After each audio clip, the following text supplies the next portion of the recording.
Meeting is being live streamed എന്ന് പറഞ്ഞു വരുന്നുണ്ട്. ഓക്കെ, അത് കിട്ടി. അതിൻ്റെ ലിങ്ക് കിട്ടി. ഞാൻ ആ ലിങ്ക് എടുത്ത് അയച്ചു തരാം. ഓക്കെ. കുറച്ച് നേരം വെറുതെ ഇങ്ങനെ പോകും, അത് കുഴപ്പമില്ലെന്നൊക്കെ അല്ലേ? ഇല്ല. അതെ.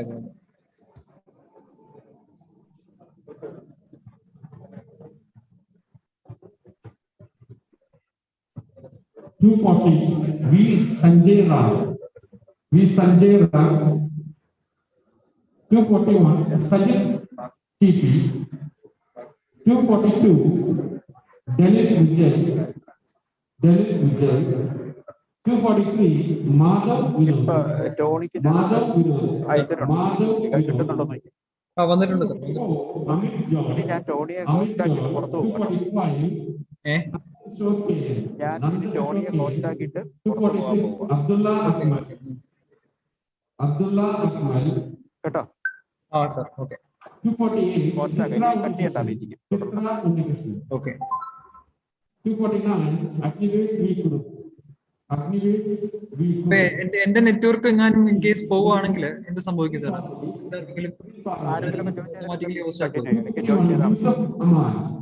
Yusuf Aman. 252 Pavitra B. 253 Jyotika Johnson. 254 Atul Maman Guriel. 255 Vidya Haridas. 256 Alan Bilu. Sir live streaming ഉണ്ട് സർ. ഓക്കെ, പോസ്റ്റ് ആക്കിയിട്ടുണ്ട്. ഞാൻ പുറത്തു പോവാണ്. Okay sir. 258 Nandana C. 258 Nandana C. 259 Lijoy and Nandana C.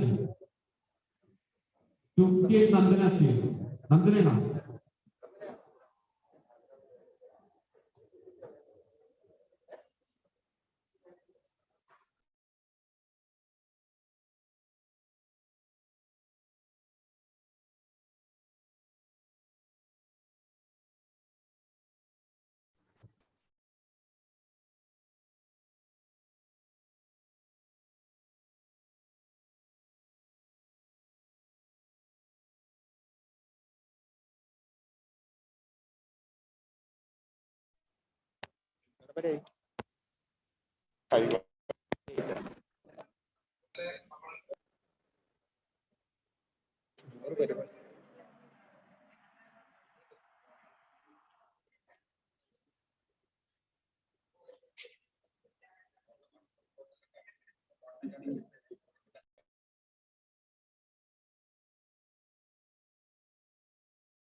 പ്രഖ്യാപിച്ചിട്ടില്ല. അതുകൊണ്ട് തന്നെ ഇവരുടെ ഭൂരിഭാഗം നിലപാട് ഞാൻ നേരത്തെ സൂചിപ്പിച്ചതുപോലെ കാർഷിക നിയമങ്ങൾ പിൻവലിക്കുന്ന ബില്ല് പാർലമെന്റ് പാസാക്കിയതിനു ശേഷം മാത്രം പിരിഞ്ഞു പോകാൻ എന്നുള്ള നിലപാടാണ്.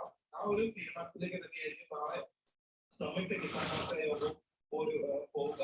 ഏതായാലും വലിയ ആത്മവിശ്വാസത്തോടെയാണ് ഈ സംയുക്ത മോർച്ച ഈ യോഗം ഇന്നത്തെ യോഗവും നാളത്തെ യോഗത്തിലേക്കും പോകുന്നത്. കാരണം ഒരു വർഷത്തിലേക്ക് അടുക്കുമ്പോൾ തങ്ങളുടെ സമരം വിജയം കണ്ടതിന്റെ ഒരു ആത്മവിശ്വാസമാണ് അവർ പ്രകടിപ്പിക്കുന്നത്. എന്തായാലും ഇന്ന് ചേർന്ന കർഷക സംഘടനകളുടെ യോഗത്തിൽ അവരുടെ സമര വിജയം ചർച്ചയാകും. ഒപ്പം ഇനി അങ്ങോട്ട് തുടർന്ന് നമ്മുടെ എന്തൊക്കെയാണ് എന്ന കൃത്യമായ വിശകലനങ്ങളും അതെ കേന്ദ്രമന്ത്രി അജയ് മിശ്രയെ പുറത്താക്കണമെന്ന കോൺഗ്രസ് നേതാവ് പ്രിയങ്ക ഗാന്ധി അജയ് മിശ്രയുമായി പ്രധാനമന്ത്രി വേദി പങ്കിടരുതെന്ന് പ്രിയങ്ക ആവശ്യപ്പെട്ടു ഇക്കാര്യം ഉന്നയിച്ച പ്രധാനമന്ത്രിക്ക് കത്തയച്ചു केंद्रीय गृह राज्य मंत्री श्री अजय मिश्रा को अभी भी आपके मंत्रिमंडल में अच्छे सदस्य बने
ഒരു ടീം ഉണ്ടാക്കുമ്പോൾ കളിയായിട്ടാണ് 2019 പൂർത്തീകരിച്ച കോച്ചിന് പിന്നാലെ ഉയർത്തിയുള്ള ആഹാരത്തിന്റെ നമുക്കറിയാം കണ്ണി സമുദായത്തെക്കുറിച്ചും ചിന്തിച്ച 2023 ഇപ്പോൾ യാഥാർത്ഥ്യമാകുക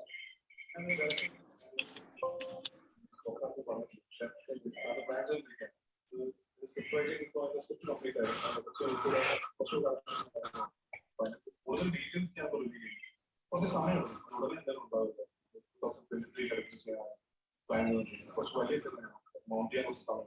ഞാൻ അഭിനയത്തിൽ നിന്ന് മാറി നിന്ന് മലയാളത്തിലെ ആദ്യ 100 കോടി ക്ലബ് ചിത്രം ഒരുക്കിയ സഹോദരൻ പൃഥ്വിരാജിനെ കുറിച്ച അഭിമാനം ആക്ടറാണെങ്കിലും ഈ പറഞ്ഞതുപോലെ ഡയറക്ടറാണെങ്കിലും ഭയങ്കര പാഷനറ്റ് ആയിട്ട് ഒരുപാട് പഠിക്കാൻ ആഗ്രഹമാണ്. അമ്മ മല്ലിക സുകുമാരൻ ഉണ്ടായിരുന്നില്ലെങ്കിൽ മലയാള സിനിമയിൽ ഇന്ത്യയിൽ പൃഥ്വി ഉണ്ടാകുമായിരുന്നു. സ്ട്രോങ് അങ്ങനെ ഒരു രീതി നമ്മളോടൊപ്പം നിൽക്കുമ്പോൾ നമുക്ക് ഒരു ധൈര്യം, നമുക്ക് ഒരു കോൺഫിഡൻസ് പറയുന്നത് അത് ഭയങ്കരമാണ്.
കൊടുക്കാം, കുഴപ്പമില്ല.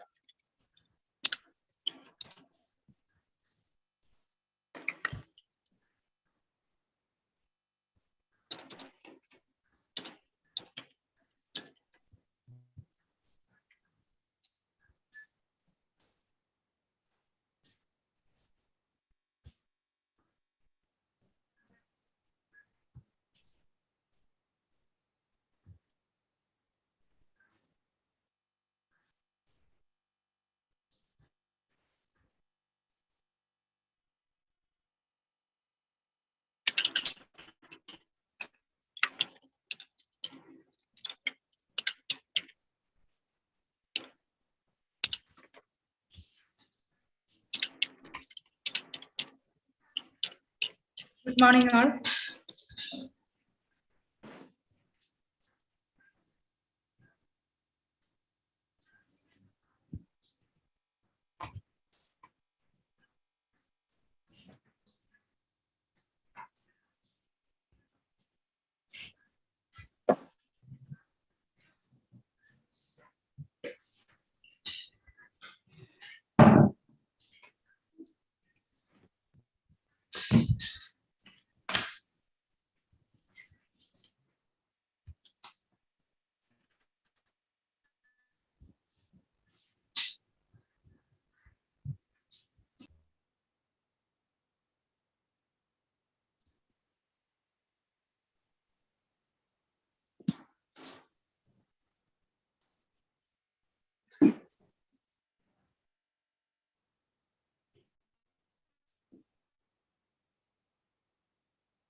Skills and academic seamless transitions.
Good morning. Good morning, sir. Good morning, sir. Morning. Good morning, all. Good morning, all. Am I audible? Morning. Good morning. Good morning. Yes, sir. Yes, Dr. Manju, we can hear you.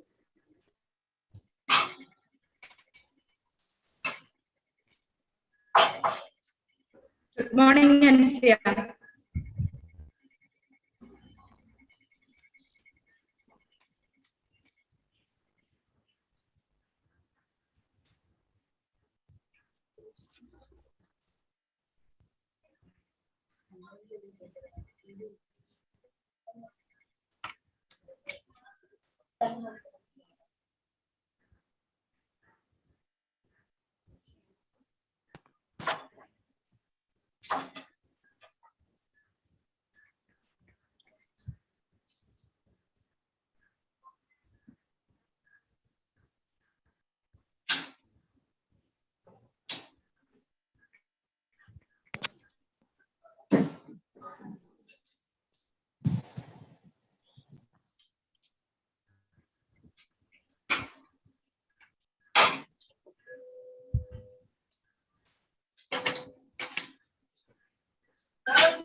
അപ്പോൾ ഇങ്ങനെ 500 paper എടുത്തു തരാമോ?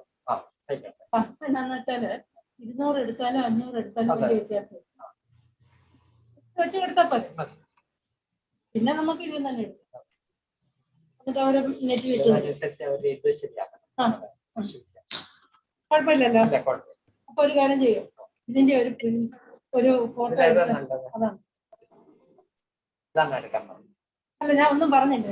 ഞാൻ ഒരു കാര്യം ചെയ്യാന്ന് പറഞ്ഞാൽ ഇതിന്റെ ഇതാണ് എടുക്കുന്നതെങ്കിൽ ഇതെല്ലാം ഒന്ന് വെരിഫൈ ചെയ്തിട്ട് ഇത് എംബ്ലം ഫോണാണ്, ഫോണിന്റെ എംബ്ലം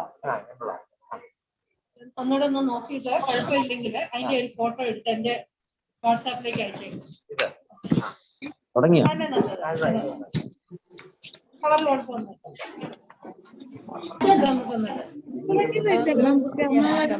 അതെ ചുമപ്പ് മാറ്റി ഇത് ഇടാൻ പറഞ്ഞു. നേരത്തെ ചുമപ്പല്ലായിരുന്നു, അത് മാറ്റി. ചുമപ്പ് ഇവിടെ കൊള്ളു.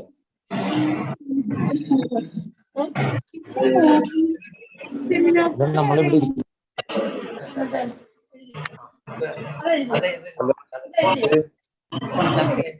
ഇത് തന്നെ ഫോർവേഡ് ചെയ്താണല്ലോ.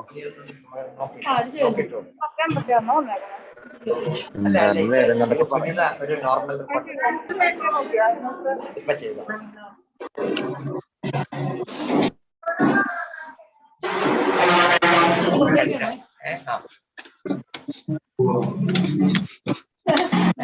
രാവിലെ പോയി Sir, good morning, sir. I am here. Pillai. Sir. Good morning, Pillai. Hello. Hello, Anne. Hello. ഇല്ല, ഞാൻ അവിടെ വെച്ചിട്ട്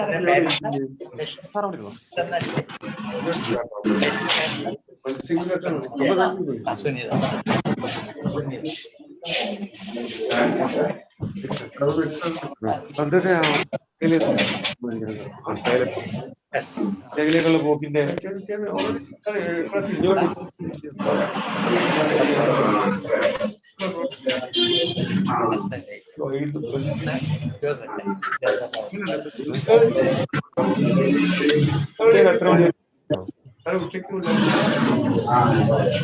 മസാല അവിടെ പോലെ എവിടെ വെച്ചാൽ അവർ ദേവിൽ അറിയാം.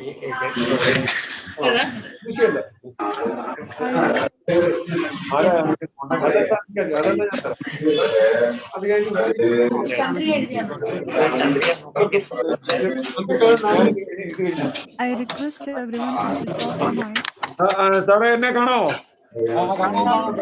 Okay കേൾക്കാമല്ലോ.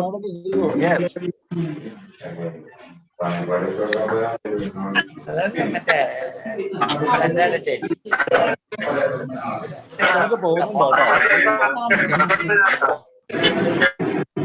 Morning all. Morning all. There is a small request. Everyone please check whether your microphones are muted. Nice conduct of the program. Thank you.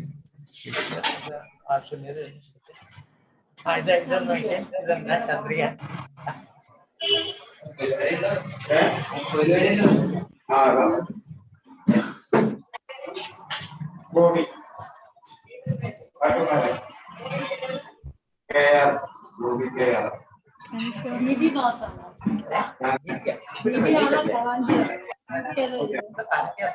Krishnakumar sir വന്നിട്ടില്ലേ? Good morning all. Good morning, everybody. Good morning. Good morning. Unnikrishan here. Hello. Good morning. Good morning sir.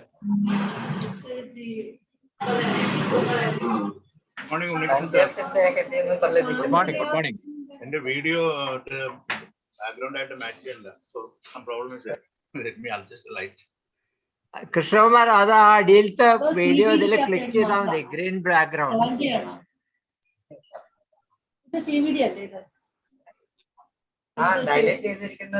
Morning all. In a small request, kindly make sure you have unmuted your microphones. We are about to start our program.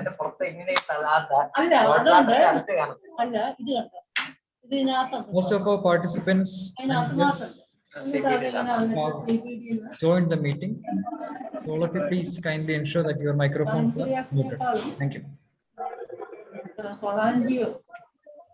പോലത്തെ സാധനം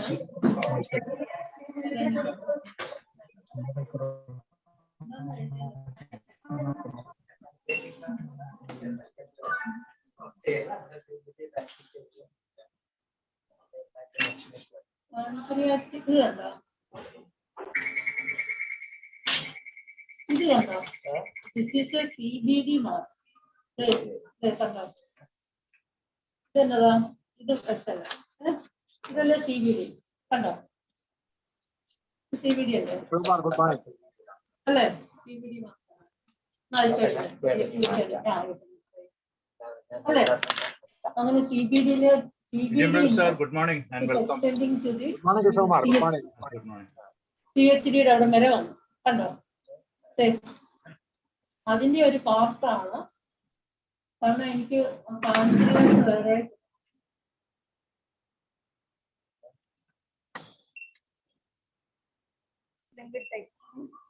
50 വയസ്സേ ഉള്ളൂ അല്ലേ?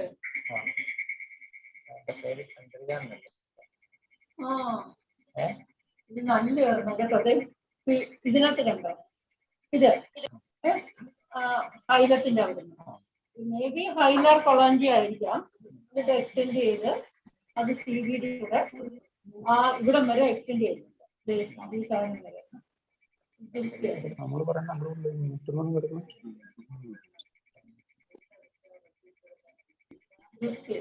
Liver മെക്സ് അല്ലേ? Liver മെക്സ് ആണോ?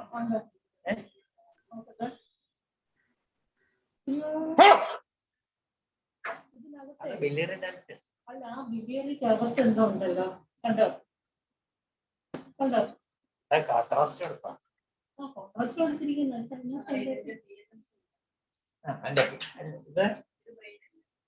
ആ patient വരുന്ന സുനിതാന്റെ weakness ഉണ്ടോ?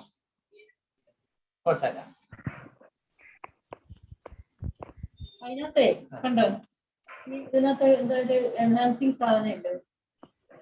ഇൻട്രാഹെപ്പാറ്റിക് ബിലിയറി റാഡിക്കൽ കണ്ടോ? ഇത് തന്നെയായിരിക്കും ഇങ്ങനെ എക്സ്റ്റെൻഡ് ചെയ്യുന്നത്. I request everyone to switch off your mics. Pancreatic പെട്ടെന്ന് വിചാരിക്കാൻ distal pancreatic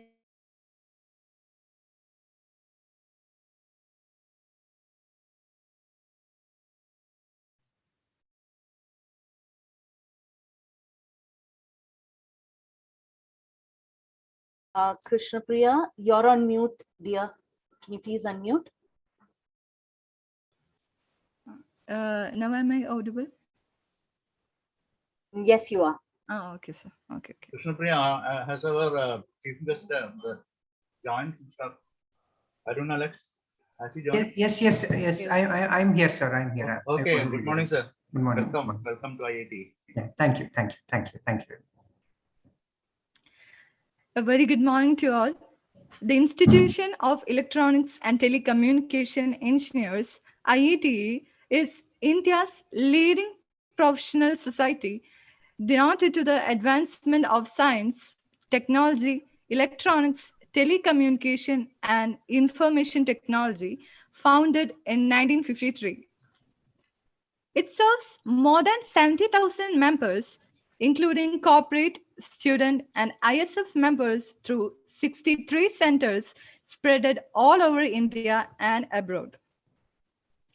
So today, IETE Kochi Center celebrates 68th IETE Foundation Day and ISF unit of Christ College of Engineering regards it as a great honor to be hosting such an event. So before beginning the program, let us observe a few seconds of silence in prayer.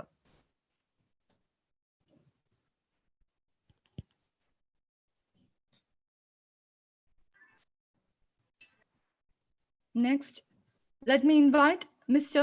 Tony C. Thomas, Assistant Professor, Department of Electronics and Communication Engineering, and ISF Coordinator of Christ College of Engineering, Irinalakuda, to deliver the welcome address.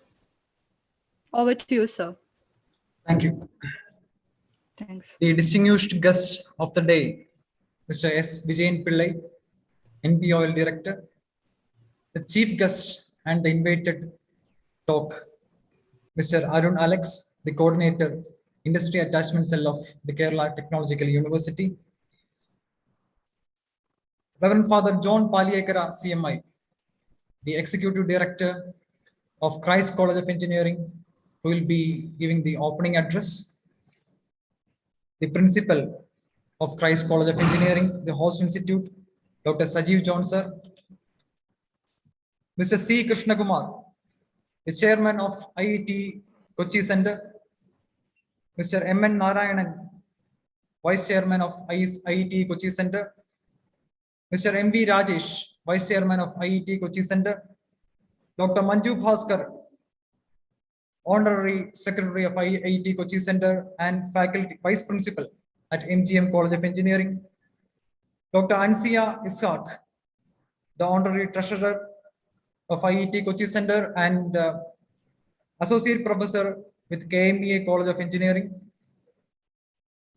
Reverend Father Joy Payapalli CMI, the Joint Director of Christ College of Engineering.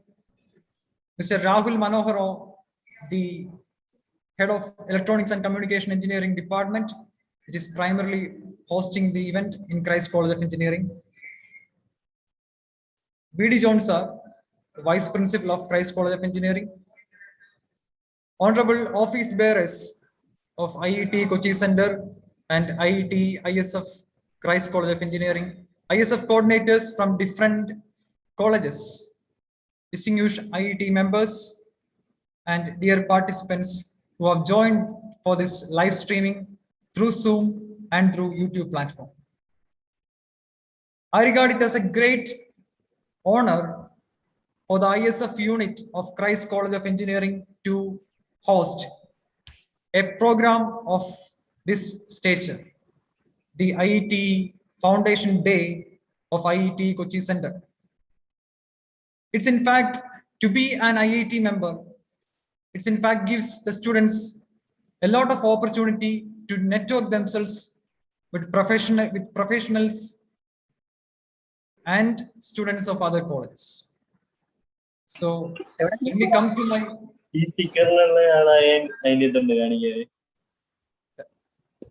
to my duty.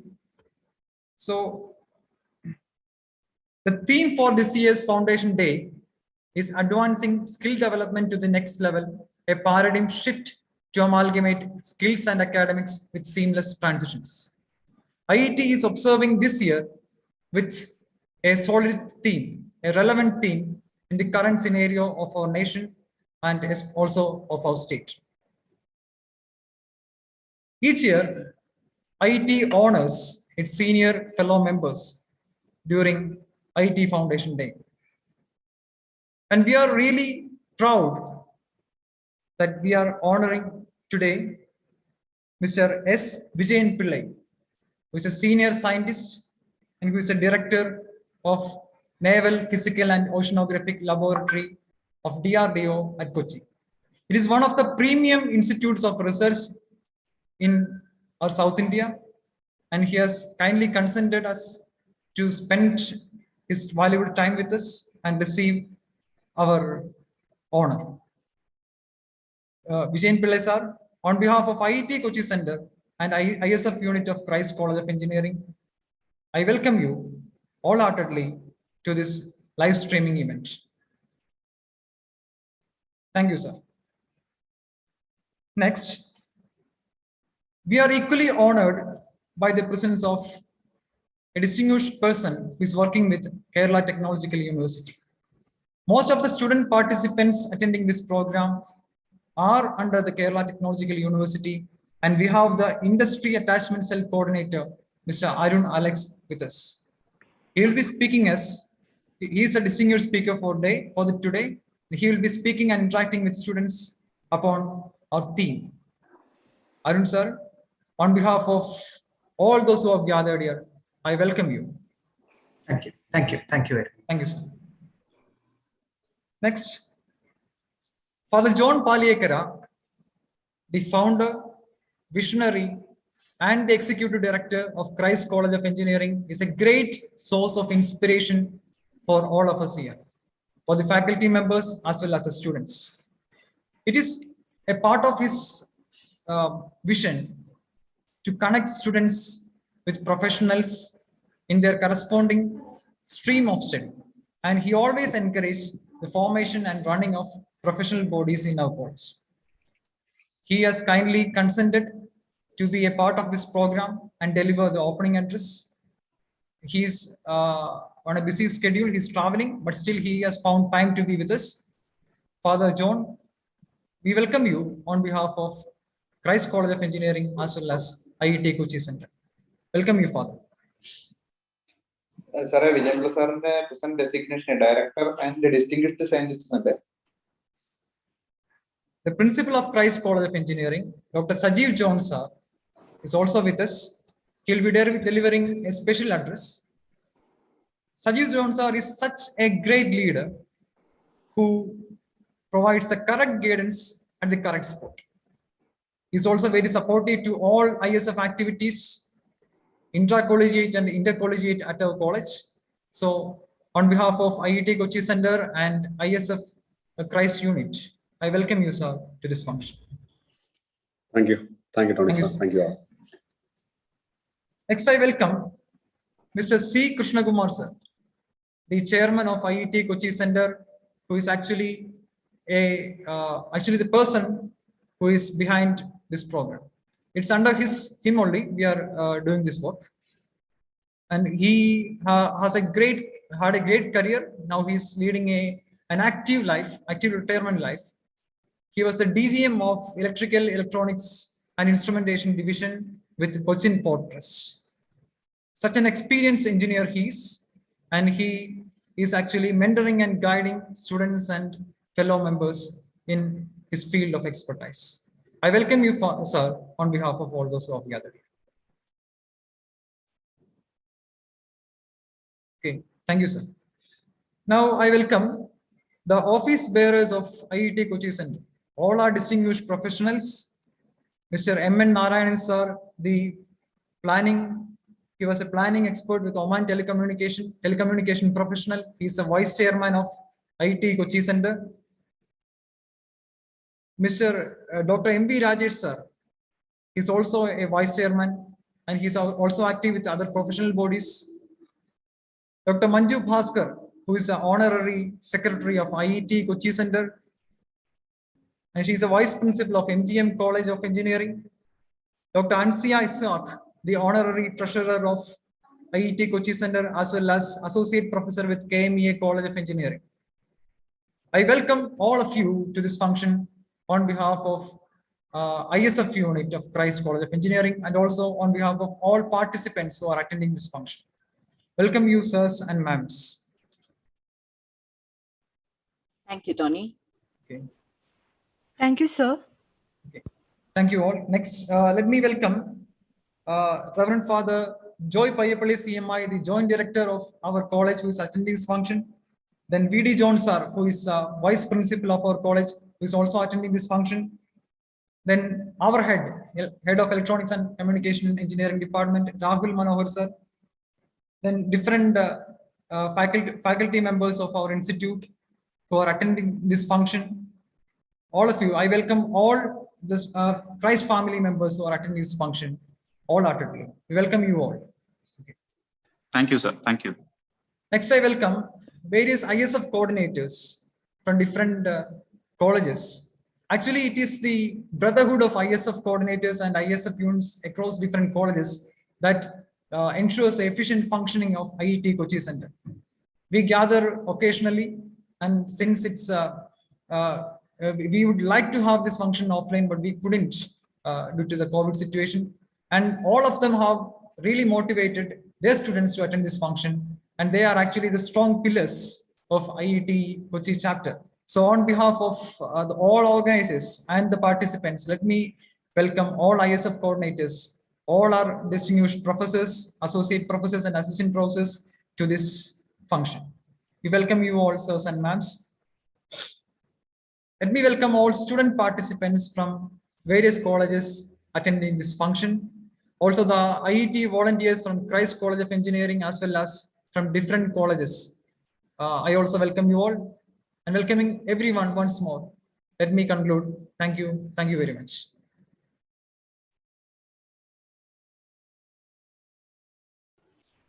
Thank you, sir. Mr. M.N. Narayanan is a retired planning expert with Oman Telecommunications Company. He is a senior IET member and vice chairman of IETE Kochi Center. So I invite Narayanan sir to read the Foundation Day message of IETE President. Over to you, sir. Thank you very much. Thanks. I have the honor to present before you the message from President of IETE, Professor Wing Commander P. Prabhakar, And I would like to, first of all, thank all the persons who are present for this function, the eminent dignitaries from different walks of engineering. And I would like to say a few words in particular regarding the persons who are present here. And also, I would like to pay my respects first to Mr. Vijayan Pillai, Director, NPOL, then to Mr. Arun Alex, Coordinator Industry. Then I would also like to thank Tony C. Thomas, Assistant Professor and ISF Coordinator at Christ College, and Father John Palyakaraj, CMI, Executive Director, Christ College, Sajeev John, Principal, Christ College, and Mr. C. Krishna Kumar, and Mr. Dr. M.V. Rajesh, and all the respected members of the Executive Committee, IETE Kochi Center. Now, regarding Professor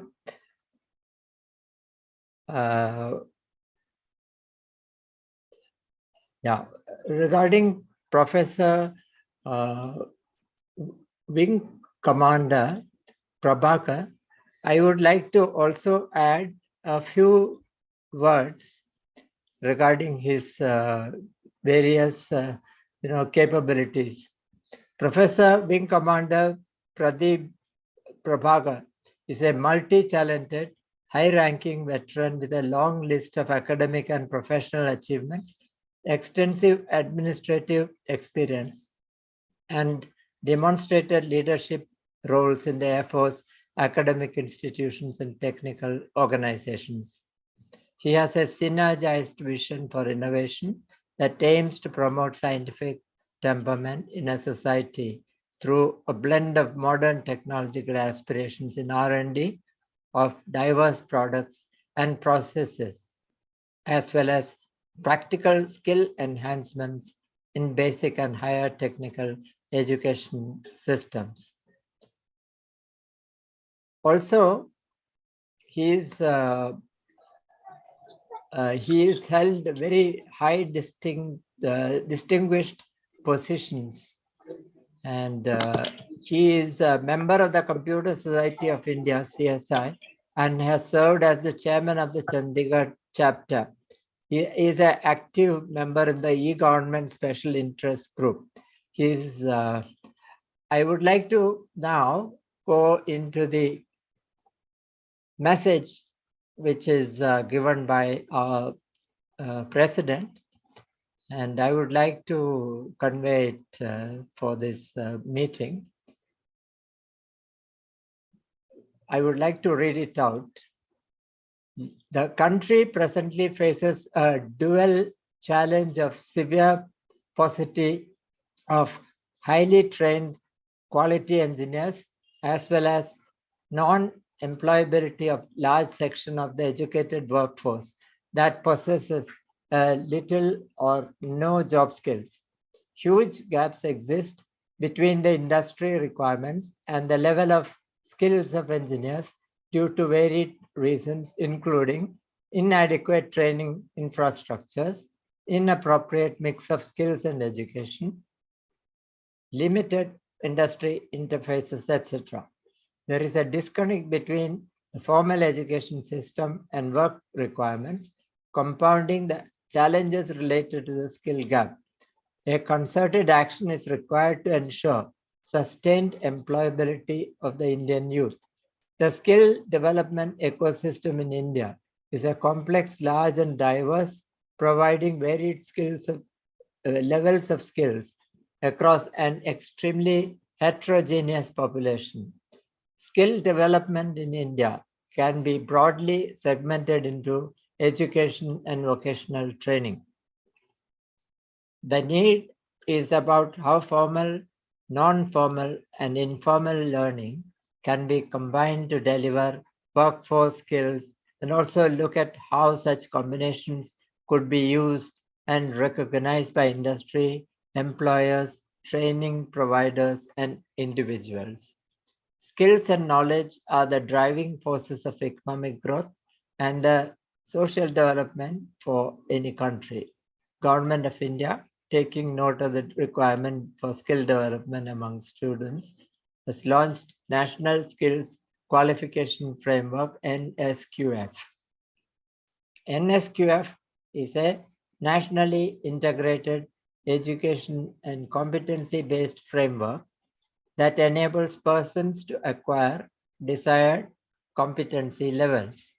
The National Skills Qualifications Network (NSQF) organizes qualifications according to a series of levels of knowledge, skills, and aptitude. These levels, graded from 1 to 10, are defined in terms of learning outcomes which the learner must possess regardless of whether they were acquired through formal, non-formal, or informal learning.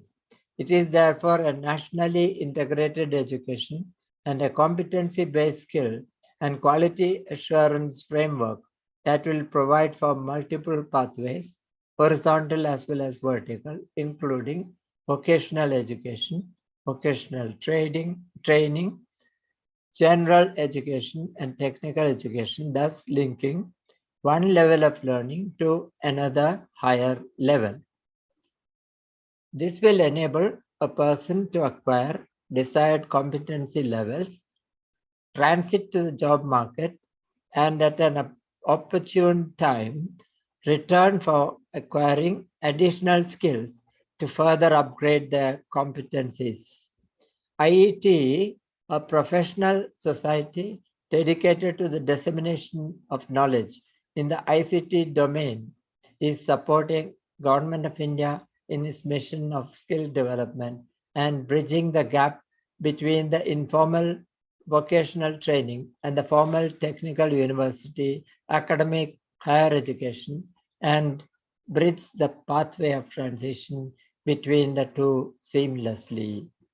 It is the right time for all the IET centers to grab the opportunity of nation's skill development mission in getting themselves enter into a new horizons for their techno-economic sustainability.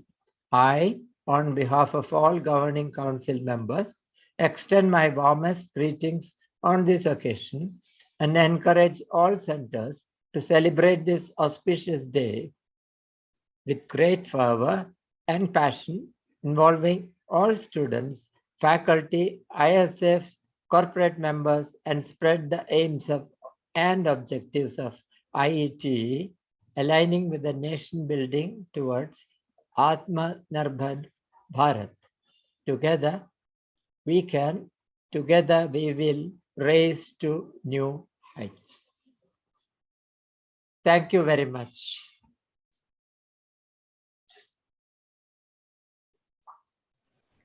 Thank you, sir.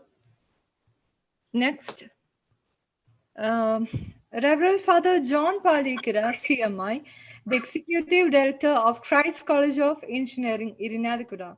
He is a man of great vision and knowledge. He always encourages activities of the ISF unit and other professional bodies. With great pleasure, I invite Father John Palikira to deliver the opening address. So over to you, Father.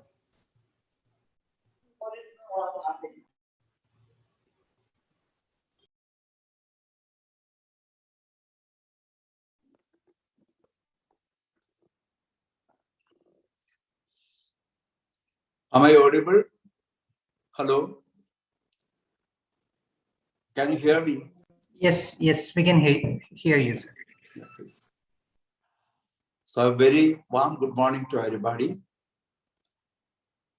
Respected S. Vijayan Pillai sir, respected Arun Alex sir, respected family members, our Joint Director Father Joy Payapilli, our Principal Sajid sir, and our Vice Principal John sir, and all the respected officials of IETE, faculty members from different colleges and Christ College of Engineering, and my dear young engineers and organizers. I am so delighted to be part of the celebration of IETE. IETE is celebrating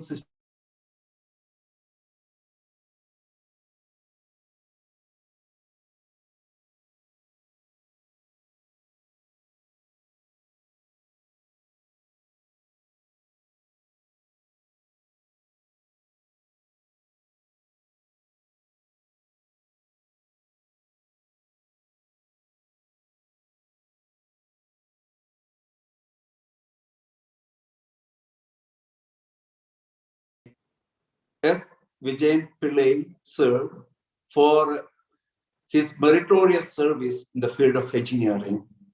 We really appreciate you, sir, and we again pray to Almighty to bless you with more and more innovative ideas for the growth of our society and the country.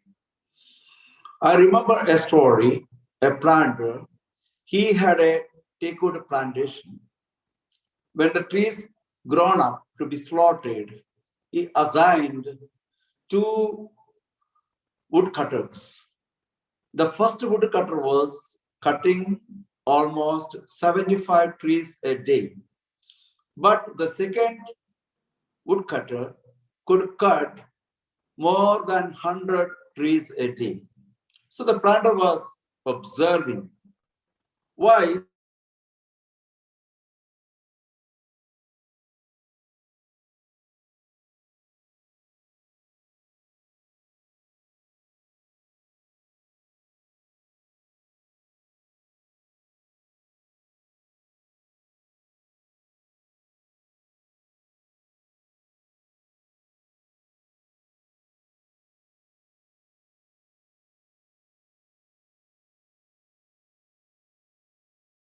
cutter was relaxing and he was filing and sharpening the axe after cutting each tree. So he could get good result because he was assigning the sharp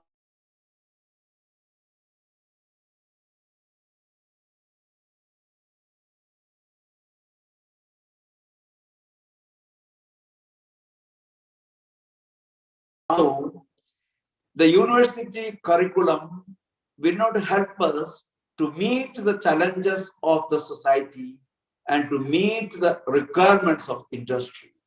For that, we need a lot of advices and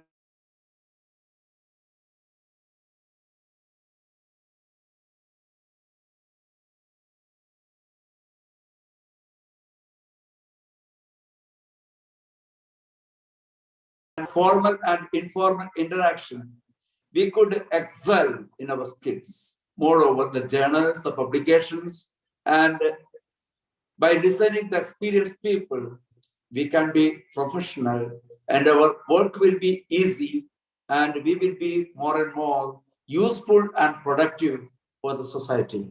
So my young engineers, I request all of you, while you study the engineering subject, take part and take a membership in professional bodies. That will really help you to be more professional in your growth and you'll be aware of what is happening around you. So it is a humble attempt from IETE, professional body. They extend every support and every aids for the young engineers. We are so much grateful to you. And today we are hosting, Christ College of Engineering hosting the association celebration. So we wish you all the best and we congratulate your valued services for the society. Once again, I wish you all the best and our young engineers should be more productive, especially this COVID pandemic situation. We should rise to the situation. We should read the signs of the time and we should be able to solve the problems that come across in the society. And you are capable of, you are filled with lot of potentialities and possibilities just to be aware of and be acting to the needs of the time. So thank you for your patient listening. Once again, I wish you all the best. May God bless you. Thank you. Thank you once again.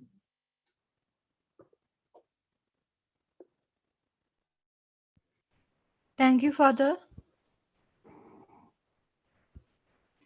Dr. Sajeev John, our principal, is a great supporter of ISF activities at Christ College of Engineering, Irinalakuda. So let me invite Sajeev sir for a special address. Over to you, sir. Thank you, Krishna Priya. Thank you. Dignitaries present for today's meeting, dear participants, a warm good morning to one and all. Okay. Earlier speakers mentioned one thing, that is there is a big gap between academia and industry. And moreover, electronics and telecommunication area is an area where changes are happening very rapidly. Moreover, that existing COVID scenario, that has changed the situation wherein certain jobs, they're not going to exist in the near future, and new areas will be emerging out. We are affiliated to Kerala Technological University. Though it is a young university, it's established only in 2015. Our university is having a branch or cell called Industry Attachment Cell. Definitely, this cell will help our students to get acquainted with the developments taking in the industry. And I understand that Arun Alex and team is trying hard for that. And I would like to mention one of the main issues, one of our concerns by the students as well as from faculty from our college. Nowadays, from that, most of the students from other branches, apart from computer science, they find it very difficult to get a job in the core area. So I think this forum, this IETE, I strongly believe they will be in a position to come up with more and more programs and conduct more sessions regarding the potential areas, so that our students, those who belong to electronics, electrical and other branches, to get a job opening in their core area. And I thank IIT for, we are much honored and privileged to host this event. And I thank IIT officials, office bearers for giving us this opportunity. And I wish all the best for this program. Thank you.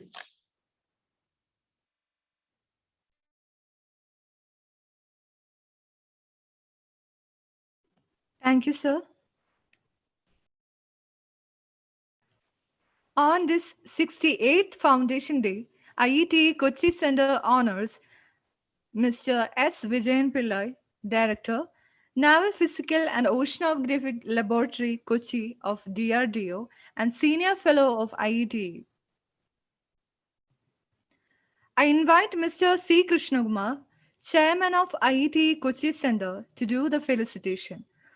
Mr. Krishnakumar, retired as a DGM of Electronics and Instrumentation. Over to you, sir.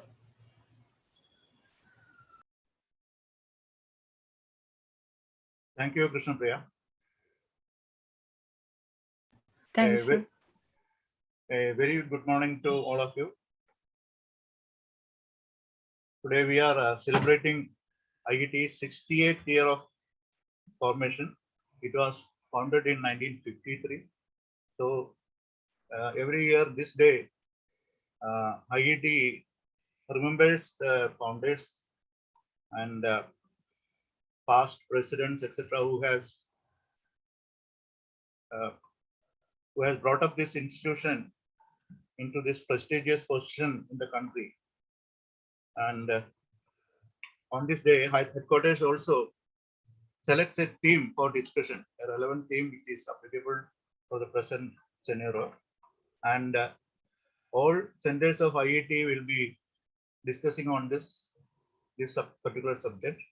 So today we have Mr. Arun Alex, who is the right person here, because as in the president's message, you might have noticed there is a big gap between institution and industry.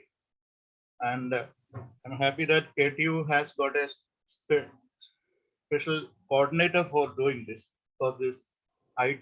IEEE mean industry interaction, industry institution interaction program, IEEE we can call it.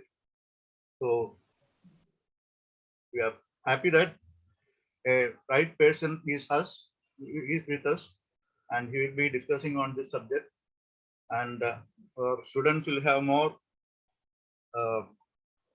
light on this particular subject, because the present gap, that is the necessity of today, because there is a long gap between actual requirement in an industry or in a job that has to be filled with skill development and all that.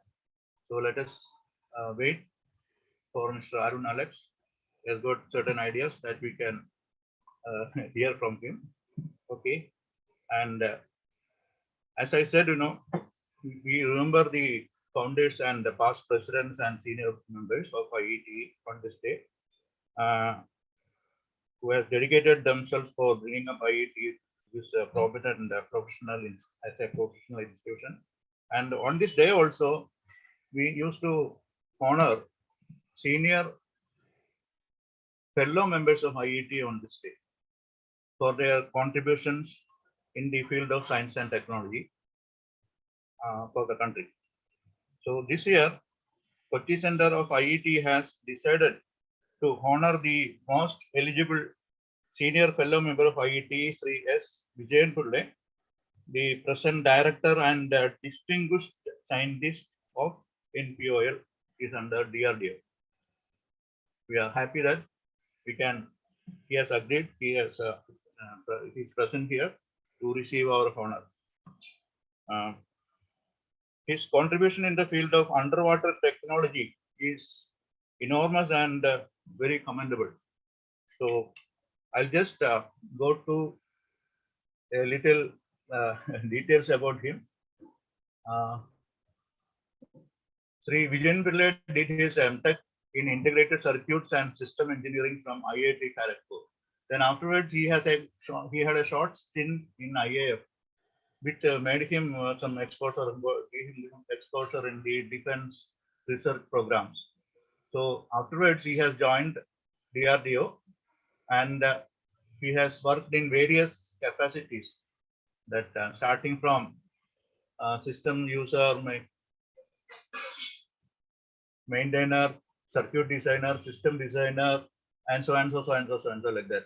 And he has become associate project director and director of various programs, and he has headed so many projects.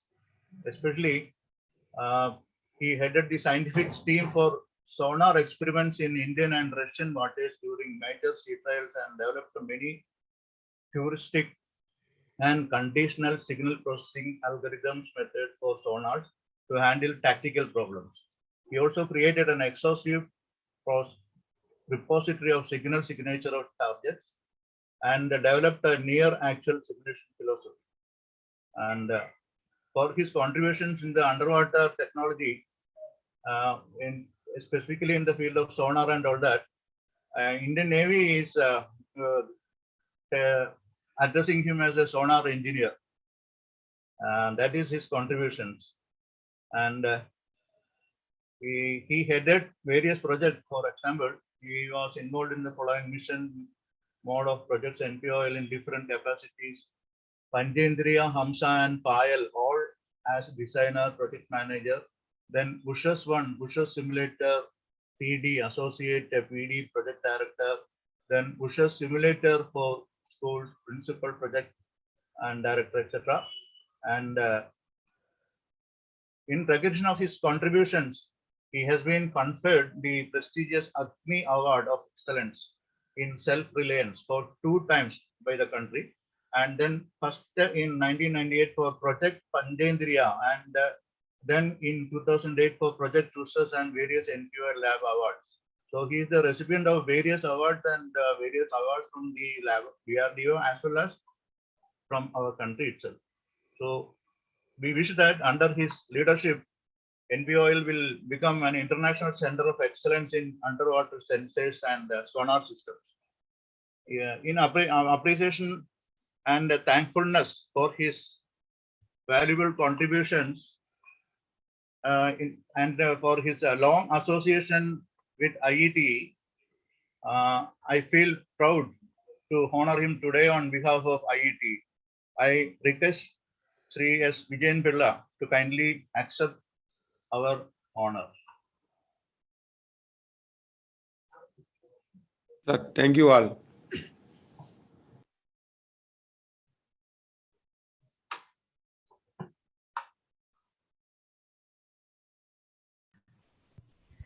Thank you, sir.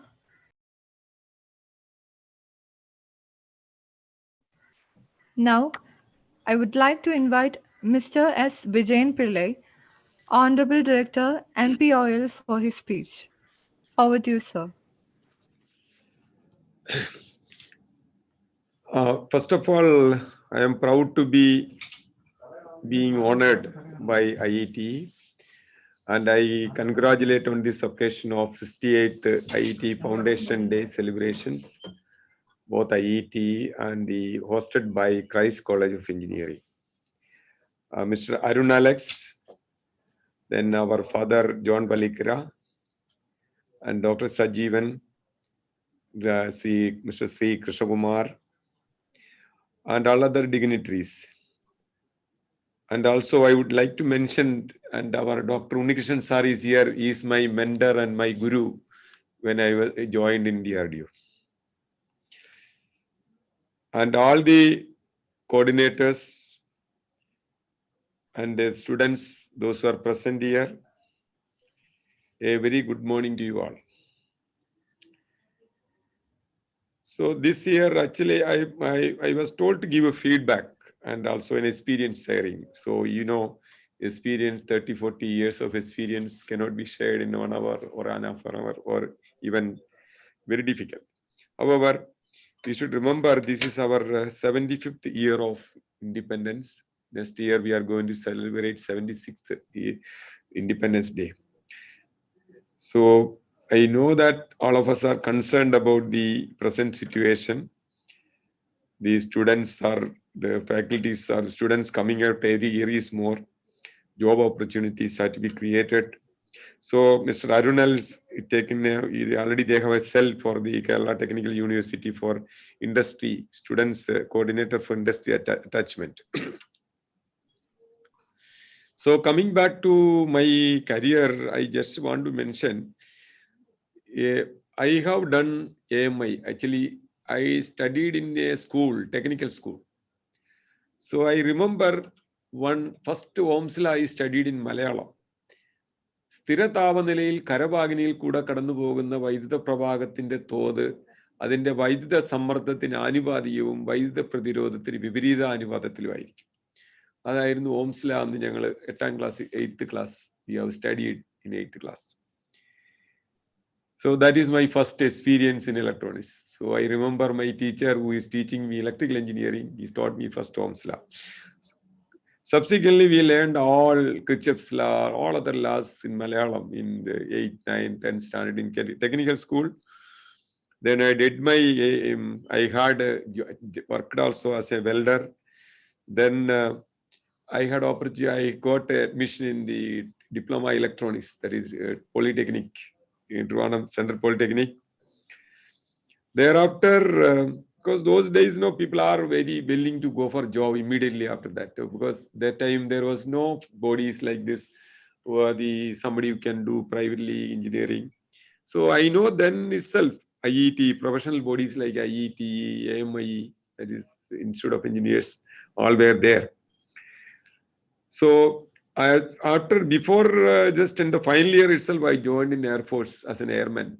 So actually, my first job was an airman in Air Force, and I joined with my SSLV qualification, Jet SSL qualification. I joined there, and I had opportunity to work in Air Force for 6 years, 3 years in Bangalore, and thereafter 3 years in Saichin. I worked in Saichin. I worked in Jammu area. And through IET, AMI, because there was no much center of IET. IET was that time much known to everybody. But AMI was the other professional body, as you know. And it had a center in Jammu. So I registered and I cleared the exams. Based on that, I got job in DRDO for the fellowship, electronic fellowship course in Pune. That is an IIT Pune, Institute of Ornament Technology. After completion, I was so lucky to join in DRDO as a scientist in Kochi. In 1989, I joined here. So Unnikrishnan sir was my mentor guru for that time. Thereafter, we worked the good opportunity we got. So my view in experience is that our country is very good, very vast. The opportunities are plenty. Hard work is the only way of countering all the situations, whether it is pandemic, whether it is whatever it is. You can come out of that.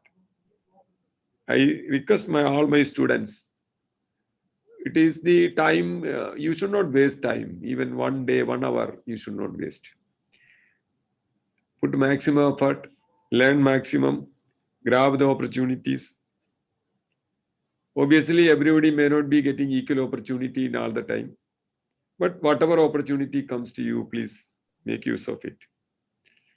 Read large, the books. Whatever you read 2 times. If you don't understand, 3 times. Read one forward reading, backward reading. Read one book from beginning to end, and again read from back to end, forward, backward. These all are the experience I can share with you, how I made my self-studies. So unlike you people, I never had a college time. Only after getting job, I did my MTech in Kharagpur IITs in the Institute of Technology, Indian Institute of Technology, Kharagpur, in Integrated Circuit and System Engineering. That was in 95. So now the best way of doing thing, and thereafter in service, when as a scientist, actually we were not doing an open-ended research. We are doing a customized research. It's a closed research. We always do research towards a product. So we have had an opportunity to work on the system, where the system to be the final system to be delivered. So there is a focused working.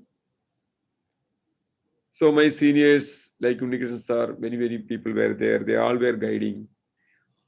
So I could do well in the systems, developed so many systems. I had opportunity to work in foreign countries, foreign systems. Only one thing I can tell you, they are no way better than us. We are in fact better than them, in my view. The only our mindset, we always feel that foreign systems are better than ours. So now the present government has taken a team, indigenization, total indigenous system. How to generate the job opportunities, avoid importing. So our country, as you know, that is one of the biggest consumer country. We are biggest democratic country as well as biggest consumer country. How to avoid import? By avoiding import, you will save so much money, create job opportunities. So DRDO is taking a lot of special measures to include institutions. So I, especially after joining as a director, I made sure that we are not putting any resistance for the students to come to do interns with us. I am allowing as many numbers of MTech to come to our place and take our problems we give to the MTech students. We are already giving so many projects to the institutions in the name of cars, giving our our technical problems to the colleges and schools, colleges, particularly engineering colleges. And also there are very many schemes by which the institution can come to DRDO. You go to the site, you will find many things. In case you require any help, there is a HR cell in NPOL. As you know, in Kerala, DRDO, one of the DRDO lab is, only one DRDO lab is existing, that is in Kochi, that is NPOL. So we have an HR center. Recently we are going around we are conducting the classes for the diploma holders. Yesterday we had a discussion with all principals of all the polytechnics, because one of the main problem was told by our headquarters is that there is a less number of applications coming from Kerala, particularly for the technical staff. Towards that, we are visiting the ITIs, the polytechnics, and also we will be inviting you schools. We definitely will be making some drive to make sure the final semester students to come to our lab and visit what are the opportunity, what are things we are doing. We will be giving that. So the idea is that merging another theme was told, there is a gap between industry and academicians. Definitely there is a gap. In my view, the projects given to the institutions, if they are guided very well, I have seen the products are coming out. So we are taking a step towards that. In fact, in NPOL itself, in every month, at least 5 or 6 cars projects have been awarded to the various institutions within Kerala itself. So opportunities are there. Only thing, interactions with every college, because there are a lot of colleges, because of the pandemic, has become very big problem for us. Otherwise, your schools are colleges not starting. In last headquarter meeting also, it was told in Kerala, because of pandemic, we could not go around to the colleges. Otherwise, we could have gone, our team could have, our scientists could have gone to come to you also, come to different colleges, and they given lectures, given what are the opportunities we have, we can share with you. So once again, we all together, an organization like DRDO, ISRO, WARC, and particularly coming to the defense sector, by maximizing the indigenous product, I hope in coming years, we will definitely be able to create large amount of job opportunity. Because we are aware that every year number of students coming out with colorful result, means career, they should be accommodated within the country. As you know that the corona recent pandemic has shown that any country in the world can be isolated. There is a necessity that we should have the indigenously accommodating our skilled people. And also in our principles, Dr. Sajeev Jonas indicated the skill. And we are going to have a talk also by Mr. Arunals on skill development. Skill is not just by reading. Skill is by experience. So what one need to do is having a practicing engineers, we call, do experimental result here to be validated. So skill will be one which is not written in the book or not written in the it is called untold and unwritten facts is the skill. We don't know what is actually skill is a skill, different. Okay, with this, I once again thank IETE Kochi chapter for honoring me or accepting me as a scientist, and I am very thankful to professional bodies like IET and AMI, etc., for people like me to give an opportunity, those who do not have opportunity to go then in engineering colleges, to convert ourselves as engineers. And obviously, I try to put my best for the country, and I will look forward that we will have maximum indigenous product in India. By having indigenous product, we will have maximum technology freedom. So once again, thanks a lot for everybody. Thank you. Thank you, sir. Next, I would like to invite Dr. Ansia Ishaq, who is the Honorary Treasurer of IETE Kochi Center and Associate Professor, KME College of Engineering, to speak a few words and introduce the chief guest of the day. Over to you, ma'am. Krishnapriya, just can you hold for 1 minute? That felicitation function. Actually, normally we sadharna felicitation honor we are just handing over a memento to Sri Vijayan Pilla. So before going to the next topic, can you just project that memento what we are going to present to Sri Vijayan Pilla, and just because it is in the virtual mode, you can just think that I am just handing it over to you, sir. You done it already. Okay. Thank you. Have a seat. Thank you. Thank you.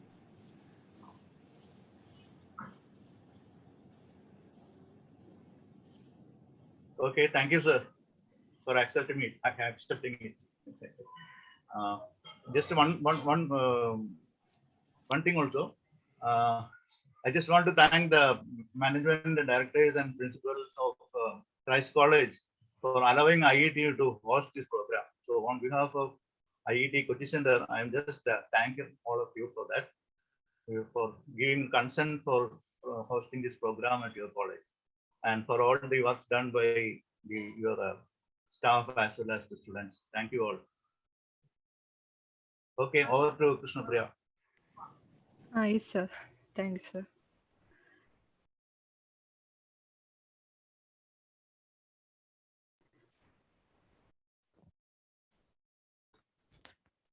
Ma'am. May I begin? Can you? Yes, sir. Yes, ma'am. Okay. All right.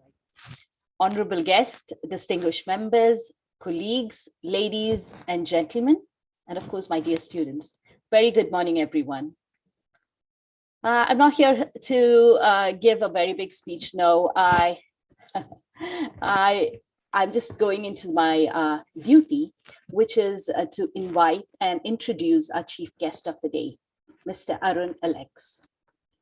He is the coordinator at Industry Attachment Cell at APJ Abdul Kalam Technological University. Mr. Arun has more than 11 years of working experience, both in the industry and in the academic field. He has worked with major giants like Ernst & Young, Cubist, and he was a business analyst there. He has worked as assistant professor in Asian School of Business, Cardinal Klima School of Management Studies, and Marian Engineering College. Mr. Arun has studied MTech in software engineering from CUSAT. He's also bagged an MBA in Finance and Systems from College of Engineering, Trivandrum, and the Master's Program in International Business from PSG Institute of Management. He heads the Industry Attachment Cell in APJ Abdul Kalam Technological University. This is the interface between industry and academia. That's what we have been understanding, yes. It facilitates projects from various government departments and institutions using the competencies of our engineering colleges. Projects which are valued at Indian rupees of 25 lakhs have been facilitated by Industry Attachment Cell at APJ Abdul Kalam Technological University in the last 6 months. International Placement Drive, which is the first of its kind to be facilitated by any university in Kerala, has been possible due to the efforts of this particular Industry Attachment Cell at the APJ Abdul Kalam University. It's indeed an honor A pleasure to welcome you, Mr. Arun, to today's session. Thank you. Yeah. Thank you. Thank you. Thank you very much, one and all. First of all, I hope that my voice is audible to everyone. Yes, yes, it is.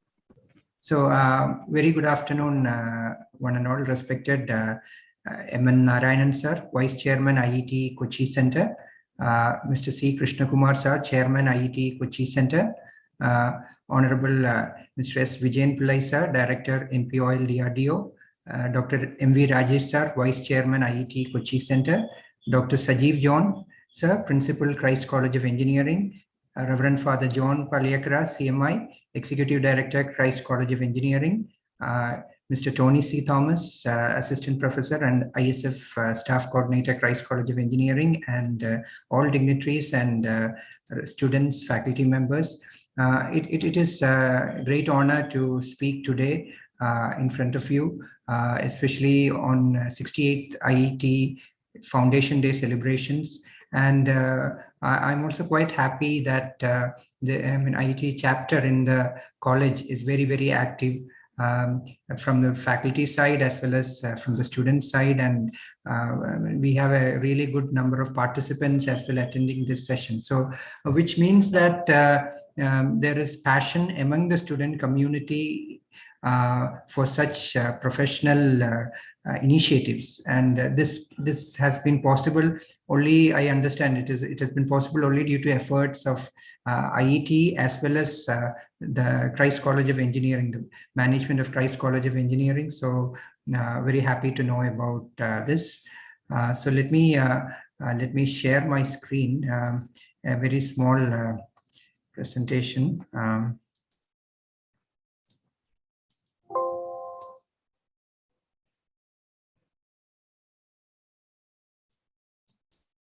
I hope my screen is viewable. Can you see my screen? Yes, sir. Okay. So yeah, so primarily these would be the areas that I would be speaking about. A brief introduction about the university, the Industry Connect initiative, skillings, competency management, and projects facilitated. So introduction, this is quite well known to you. As a university, we are the youngest university in the country and one among the youngest in the state as well. And truly the first digital university in the state. So we have an open source custom built software e-governance system which is managing all the initiatives of the university, and the first university in the state to issue grade cards and degree certificates in digital format. Around 144 affiliated colleges, 1.5 lakh plus students, 691 research scholars, 40 research centers, 17,000 plus faculty members, 576 plus research guides, and 150 staff members in the university. So when you look at the statistics, see 144 affiliated colleges, 1.5 lakh plus students, research scholars, 17,000 plus faculty members, 576 research guides. We only have 150 staff members in the university, which is responsible for managing all these activities. And we have 3 autonomous colleges. Our focus of university from inception has been on outcome-based learning. We have regular faculty development programs. University has initiated honors and university minor program for students. Industry elective and industry minor program are work in progress. And last but not least, one among the few universities in the state with an industry attachment cell. So I hope this gives a perspective about the university in terms of how the university is managing, even with a very small workforce, the daily activities as well as the long-term activities in terms of implementing academic curriculum and all the statutory aspects. And perhaps with this statistics, probably there may not be any other university functioning in the country with 150 staff members as of now. So coming to Industry Connect initiative. So we have the Industry Attachment Cell at KTU, which was formed hardly a year back, which is responsible for reaching out to various stakeholders for skilling and placements and projects. And we are also we also are responsible for ensuring employability of our graduates and providing equal opportunities for students, faculty members for all initiatives. So a glimpse of what we have been doing in the last from March 2020 to till date. I think Industry Cell was created sometime in the month of March, and if I'm not mistaken, in the month of March itself, we had national lockdown, state lockdown, and subsequent lockdowns. But despite all constraints in terms of manpower, in terms of things which were not in our control, university has been able to do phenomenal number of initiatives within this short period. So we have facilitated around 7 projects. There are remunerative projects, there are socially oriented projects, and a fairly good number of webinars and different topics. Industry training for economically poor and promising students, internship drives of companies, etc.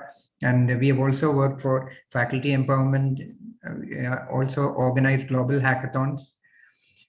So from a skilling perspective, so like the Honorable Principal of Christ College has mentioned, see, there are aspects where the curriculum is not in sync with industry requirements, and so expectations are always differ when the industry has students. So on a professional note, if I am to say that it may not be possible for any university in the country to update frequently changes into the curriculum based on industry needs, because technology is changing at a very, very rapid pace.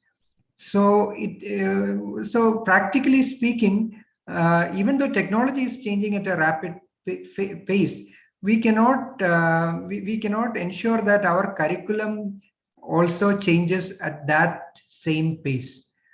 So that is the same with any university in the country, or probably in the world as well.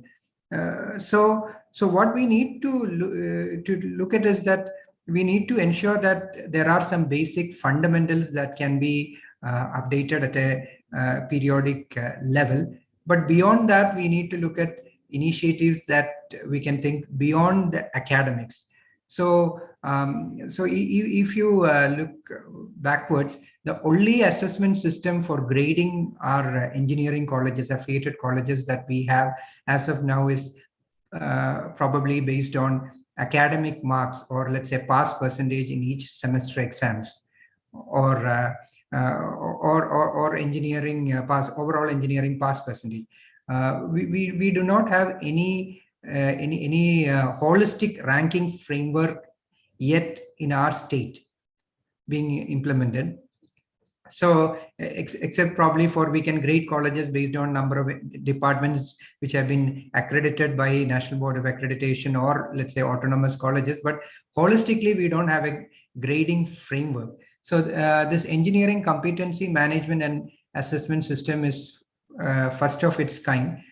So the purpose of this competency management system is to ensure that that students get an opportunity to work on live industry projects, get some badges from it, and some points from it. So part of the points can be mapped to a specific student, and remaining can be mapped to a specific college.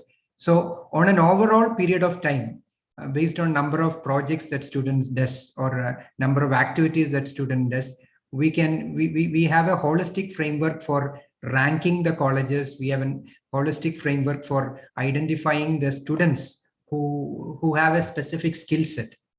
So so we are trying to connect this engineering competency management system with industry as well, so that industry can come forward, give some projects through this system, and students can take up this project, or colleges can take up this project. So the good part is that a student coming for the first year, by the time he completes engineering, there will be a clear assessment system with the non-competencies available for companies to identify and select students for a specific skill set. So currently companies come to college, hire students based on probably aptitude test and some technical test or interview, which lasts probably maximum for 3 to 4 hours maximum. So the expectations may not always be actuals when the companies when these students join the companies. So when we have a competency assessment system wherein which we identify competencies of students by means of a badge, by means of the projects that they've done over a period of 3 to 4 years, we are developing a system to ensure that we promote learning for passion, skill development, and promote the thinking beyond the confines of regular academic curriculum. So we are currently working on this platform, having stakeholder discussions, developing this platform. So once this platform is up and running, I'm sure that this will ensure that most of the problems related to skill development, students not being active in a couple of programs, because now the university has facilitated complete, totally free of cost skill development initiatives for students, essentially from economically challenging background. But what we see is that number of students who are turning up for this program is quite less. Enrollment rate is very high, but when the classes begin, we have, in some of the days, attendance are as low as, let us say, 10%. Even though the program, even though the quality of program has been well accredited, even though the feedback of the program has been really excellent. So unless and until we have a system wherein which we badge these students, we give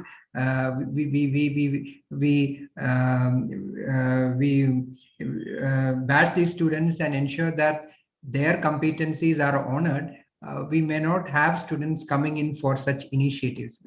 And so that is the entire purpose of engineering competency assessment system. So this would further help in promoting the spirit of innovation and lead to IP creation. So let's say we have some students who have filed for IP, we can have some points linked to it and the related badges. So when companies come, when companies want to search for a candidate with specialized skill set, it is easier with a platform like this.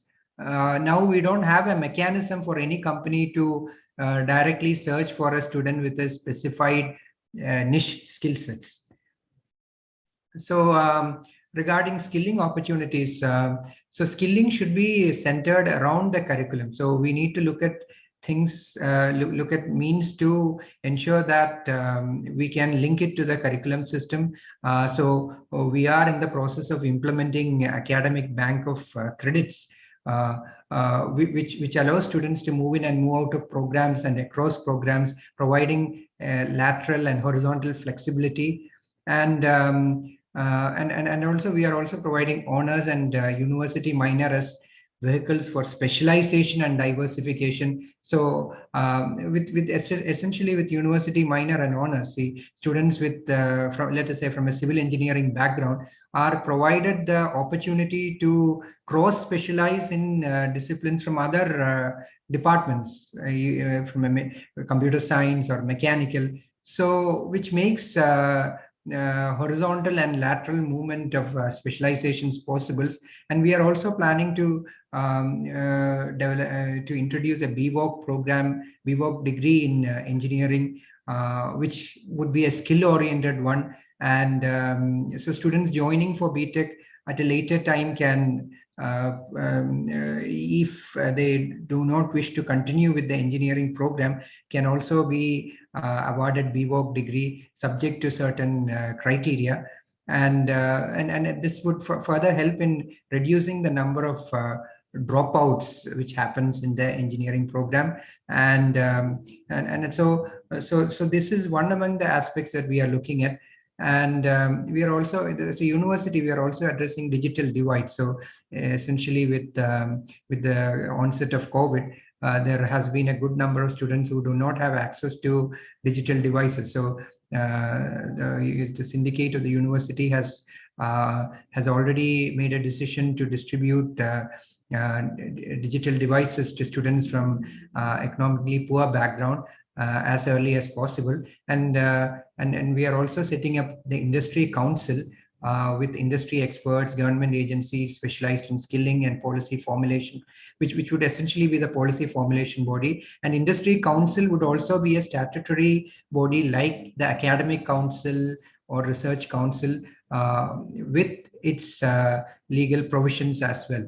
So and a separate common board of studies for industry connect and industry skilling is also being planned. And board of studies would be based on knowledge streams.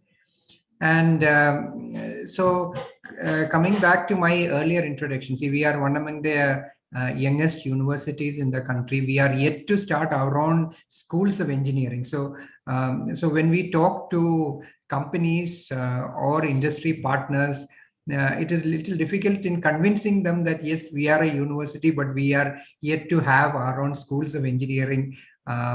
So interdisciplinary schools are being planned, and which would essentially be pillars of knowledge economy in the engineering sector. And these interdisciplinary schools would be aligned with states' priorities. And our aim is to attract investments from global companies for pursuing higher end research, center of excellence. So interdisciplinary schools will also be based on design thinking approach for problem solving and promoting research and innovation.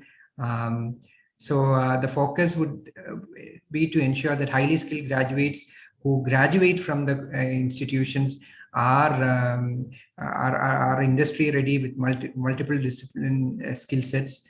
And 4 vertical schools with 3 foundational transition schools are also being planned. So coming to BVOC, the integration between BVOC and BTech, this has already been approved by the university and would be implemented very soon. So students who are admitted for conventional BTech curriculum would be continued. They shall, so once they are admitted, they can continue with the conventional BTech program, and BVOC would run parallelly. And BVOC would also be grouped into 6 major disciplines as the current BTech program. And there would also be a provision for BTech students to shift to BVOC at a later point of time, let's say from the 5th or 6th semester onwards. So a separate board of studies with the skill curriculum and syllabus are also being constituted. And so the benefit that this attains is that there might be some limitations in totally, let us say, ensuring that the BTech program can be skill intensive. So here we are trying to ensure that at least somewhere we have a skill-based transition happening initially, and at a later stage, ensuring that BTech program also becomes a skill-intensive program. So, so this is the NSQF level that we are planning for each of these programs, which is quite self-explanatory. So I'm not going deep into this for constraints of time. So, so primarily about innovations that we have been doing at PJ Abdul Kalam Technology University. So with, as I've told you, we at the university level, we only have 150 staff members, which is managing all affiliated colleges. So we have developed faculty mentor circles.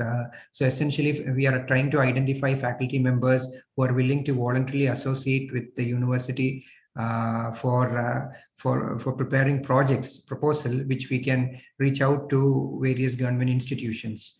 And similarly, we are also developing an innovative project database. So as you would be knowing, like in all our engineering colleges, in all engineering colleges, it need not necessarily be a top performing colleges. In all engineering colleges, there are really good student projects and as well as faculty members who have patents or who have applied for patents. But sadly, all these are remaining idle in our colleges. Engineering colleges do not know what to do with it. Probably faculty members are clueless. So we are trying to collect details of these innovative projects that are available in engineering colleges, as well as we are also planning to have a database of the competencies of faculty members, so that from the university level, we can facilitate projects and ensure that those can be made use in various government institutions. Because at one side, we have various government institutions coming to us with various business challenges, right from water resources or electricity board, KSRTC. But on the other side, we don't know which college is having a solution. There are colleges with ready-made solutions available, but very often we are not able to connect to the right person at the right time for right project. So this innovative project DB would finally, we are hoping that this will ensure that this will bridge that gap, and also ensure that colleges see projects as an asset. So now the only problem is that every year students do projects, and students take this project along with them when they graduate. So this system should change. We want colleges to consider each and every project done by every student as an asset of the institution. So then the good part is that then we can use this asset for societal intervention, for solving business challenges from the society, from various government institutions, and ultimately benefit a college, the faculty members, and finally the students. Not just students from a particular branch, particular year, but students who, current students, as well as students who will be coming to college in the future as well. And see, we have this work as you study program and a single window project facilitation.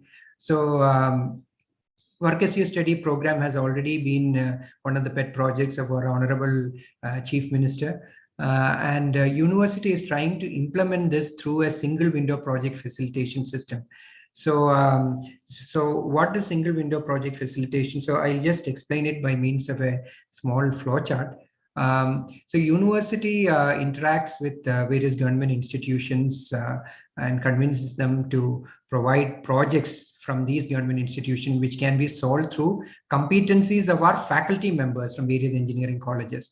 So once we get the projects from various government institutions, we convey it to all engineering colleges and facilitate a project walkthrough session for colleges to understand the details of the project. And once the walkthrough session is over, we collect an expression of interest from colleges.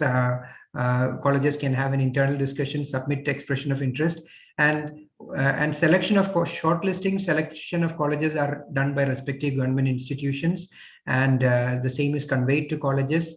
And once it is acceptable for both the college and the government institution, the project is initiated between both these parties. And finally the project is completed.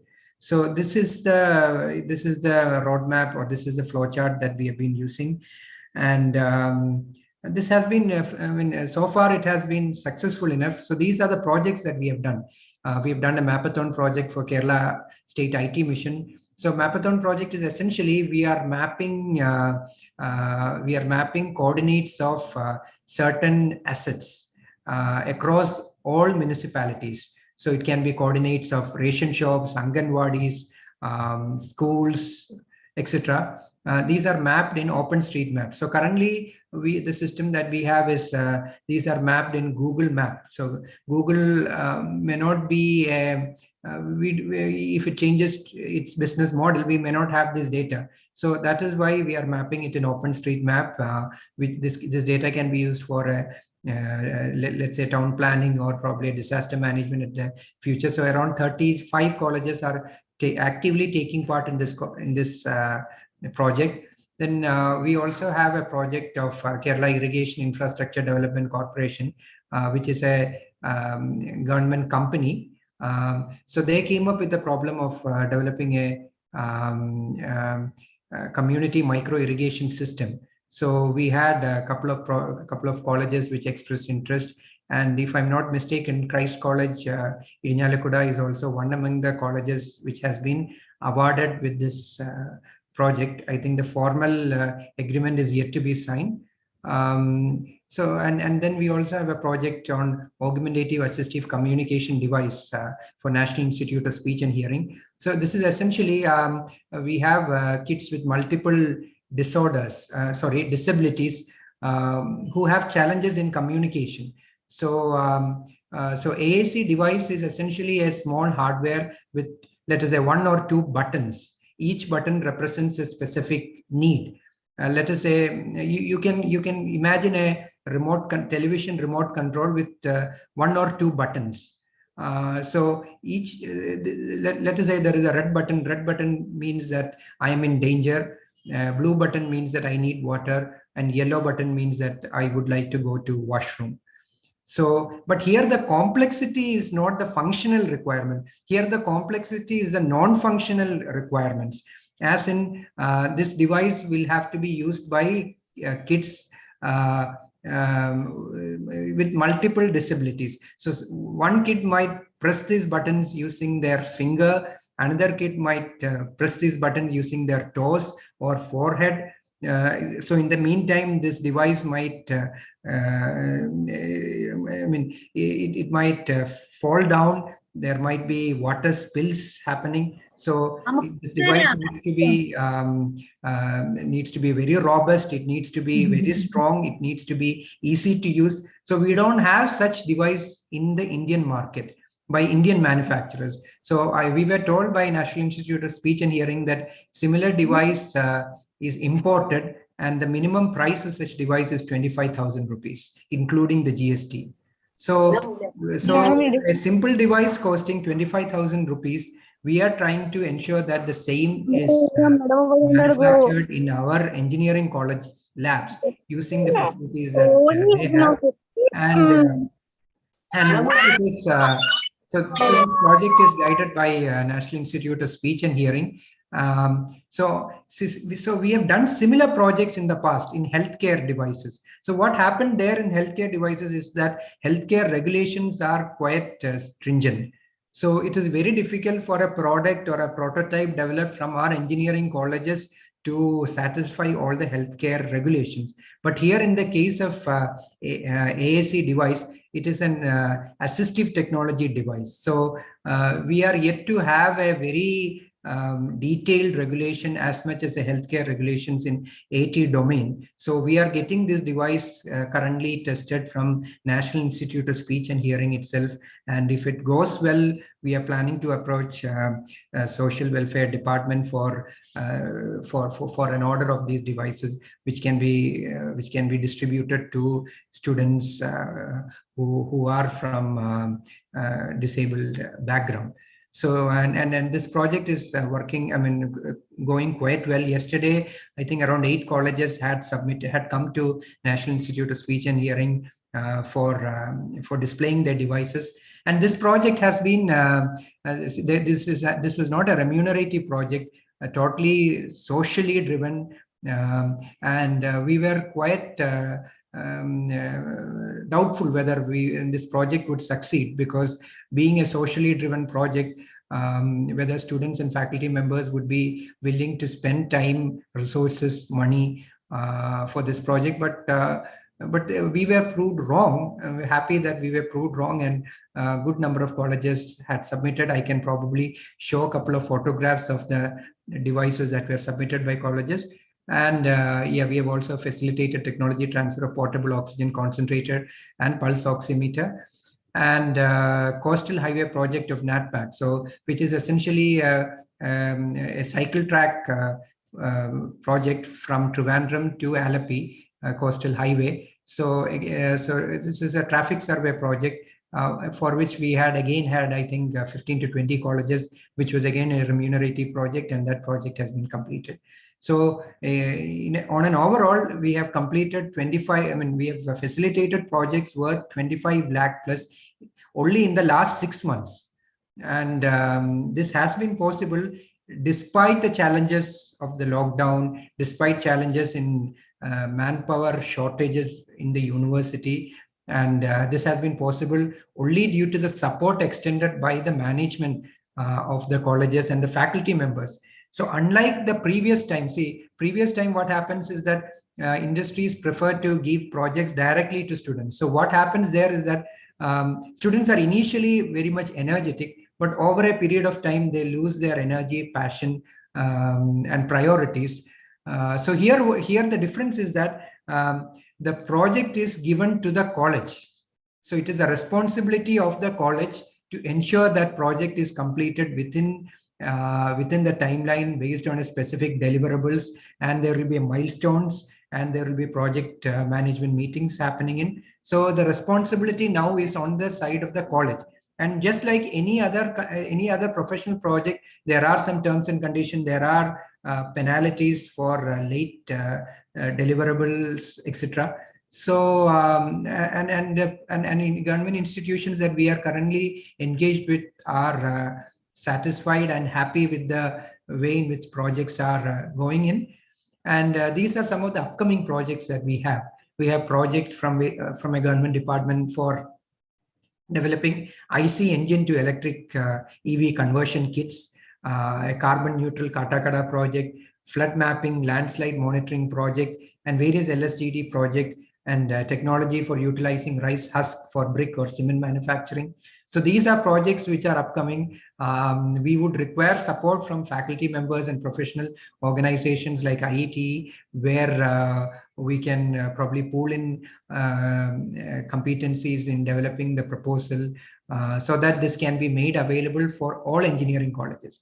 Our motto from the beginning is that projects that we take should be made available for all engineering colleges. All our affiliated colleges should have equal opportunity to apply. Selection of colleges is up to the government department or industry, which floats the problem statement. And other initiatives that Industry Attachment Cell has been doing is that we have facilitated placement drives of Infosys, and this year Virtusa as well, and international placement drives as well.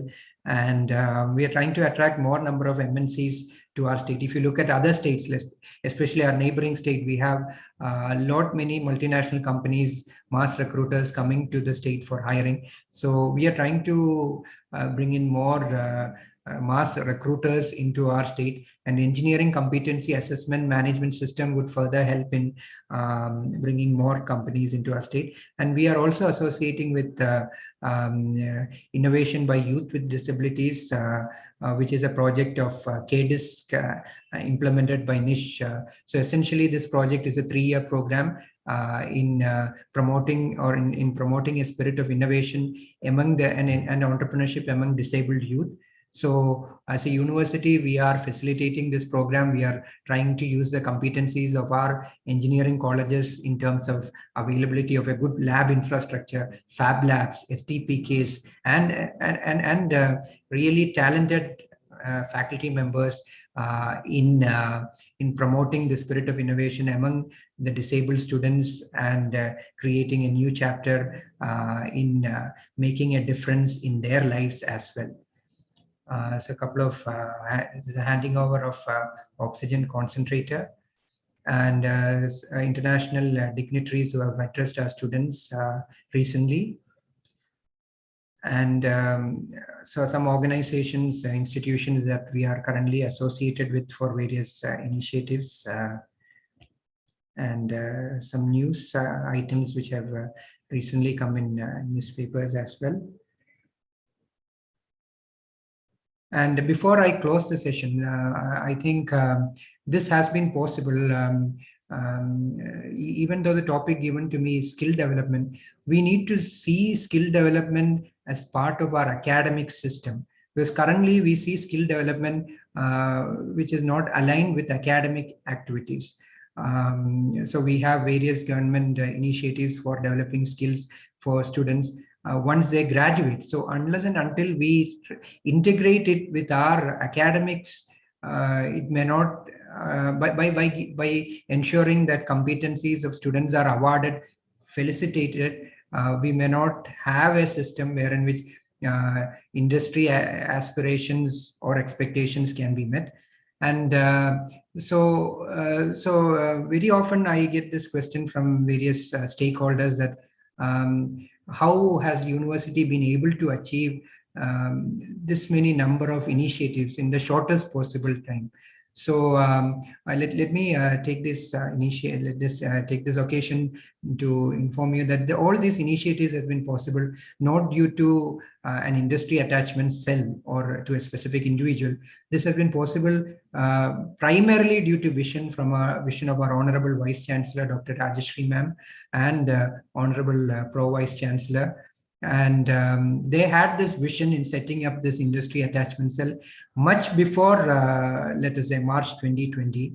And that vision translated into a reality due to support from our statutory officers, essentially Registrar, Dean Research, Dean Academics, who has been very supportive of it. Because when you look at our engineering colleges, whatever whenever we have an industry talk or an industry initiative or probably placement training happens, there are a lot of difference in opinion. There are a lot of opinion among the academics and the and let's say placement officers or IEDC officers in ensuring availability of students for such initiatives or ensuring priorities are well mapped.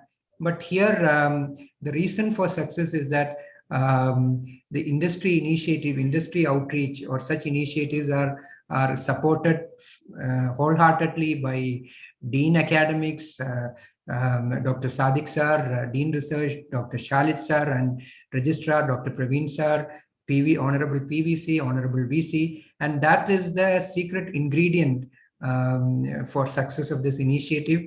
And when we started off with industry attachment cell, we were quite clueless as to how to approach industries or government departments.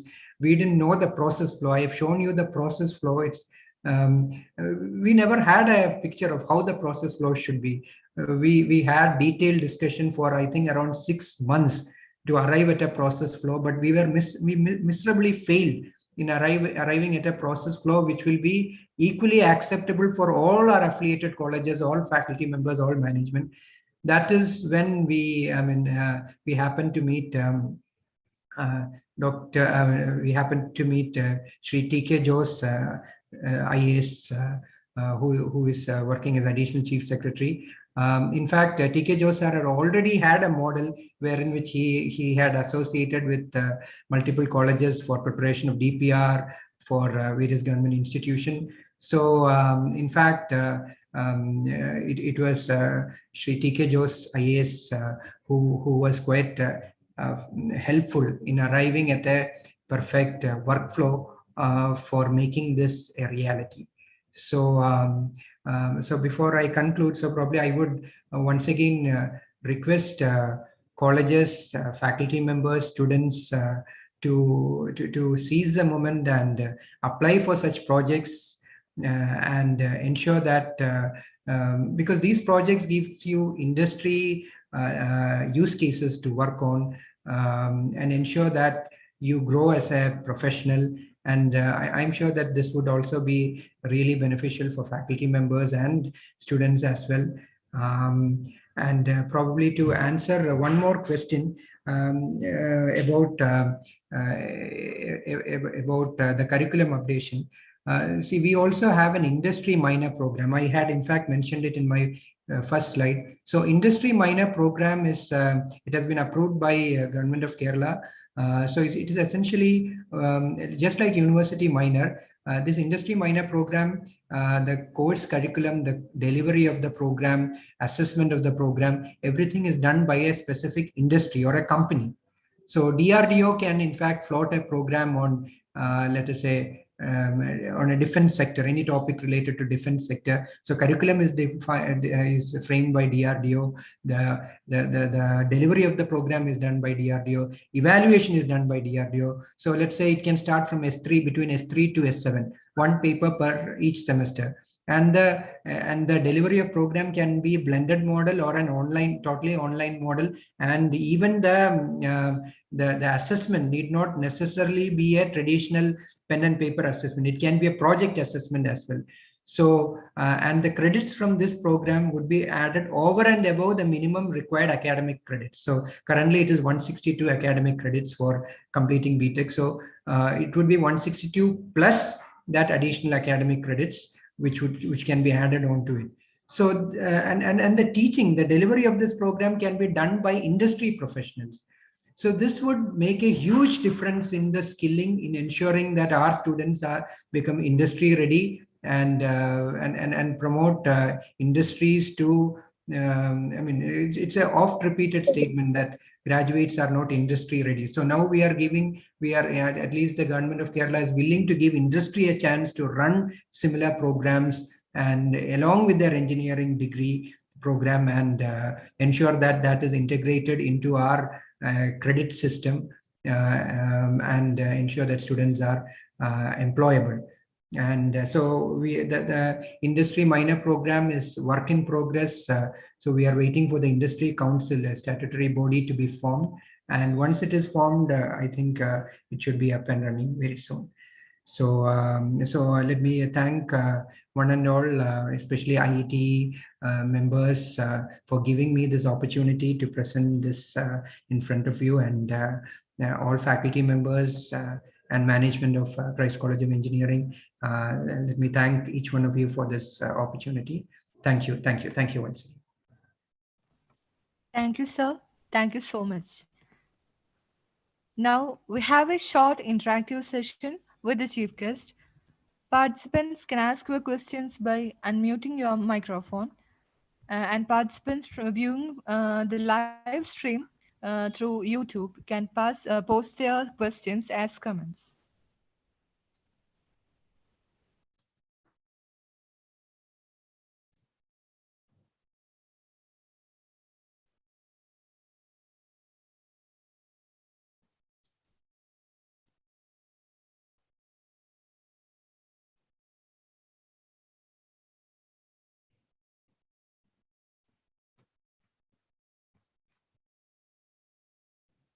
So, so it need not necessarily be questions. It can also be a suggestions from your side, which I can possibly discuss with my colleagues and dean or registrar, or even honorable VC. So if you have suggestions, also suggestions are also welcome, so that we can improve, and faculty members can also give suggestions regarding projects that we have facilitated. What are the expectations to the next level of projects that you're expecting as well? Yes, sir.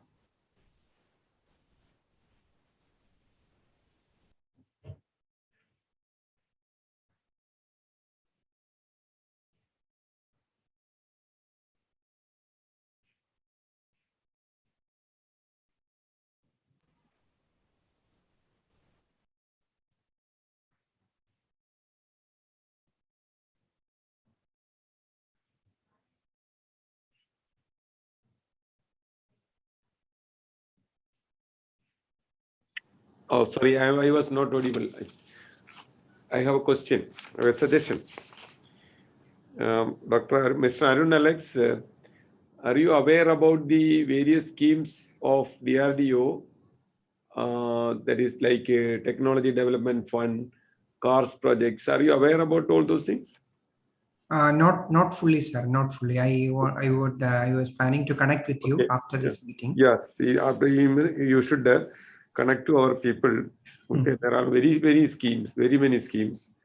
One which normally we publish our problems. Each labs gives to centrally to this one. There are NRB project, Naval Research Board projects. They also lot of so many institutions. Basically meant for the academics institutions. They take it. Professors are there. Lot of projects have been awarded. And these projects are centrally monitored with the labs. The lab, our scientists will be coming. And also, as part of the Azadi Ki Amrit Mahotsav, we are also trying to see the final semester students to visit our lab. This year, we are especially giving this opportunity to, otherwise it is very difficult to make visit. So I think my HR will contact you. I'll ask them to contact you. So it is a good opportunity. Yes, sir, definitely. Actually, we wanted them to be, as you rightly said, it is better to get associated with some of the running project, not to the extent that what is the end result, but the intermediate result. There are very many things can be given to them. Okay, we'll contact you. Okay, thank you. Very much.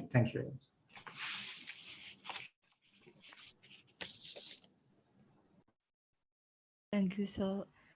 Anyone else?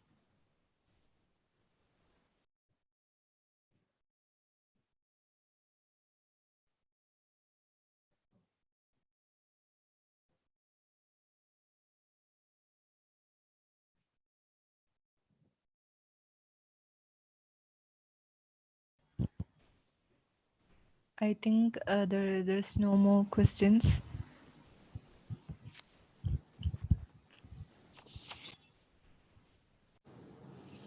I have some other activity. Anything else is there? Are we in the function?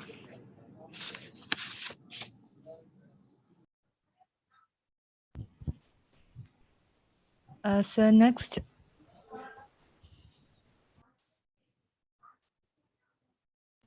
Next, I would like to invite Rahul sir from EC Department of Christ College of Engineering, Ernakulam, to present the memento for Arun sir. A very good noon to one and all. I hope I am audible to you all. Yes, sir, you are audible. Yeah, yes, sir. Thank you. So it was actually an honor to sit in this particular online meet where Arun Alex sir is actually briefing about coordination that he's been doing in industry attachment cell. Being an nodal officer, I have attended many meetings that has been coordinated by Arun Alex sir. And I believe that Christ College of Engineering is one of the very active colleges which has already taken up that concept of bridging academia and industry.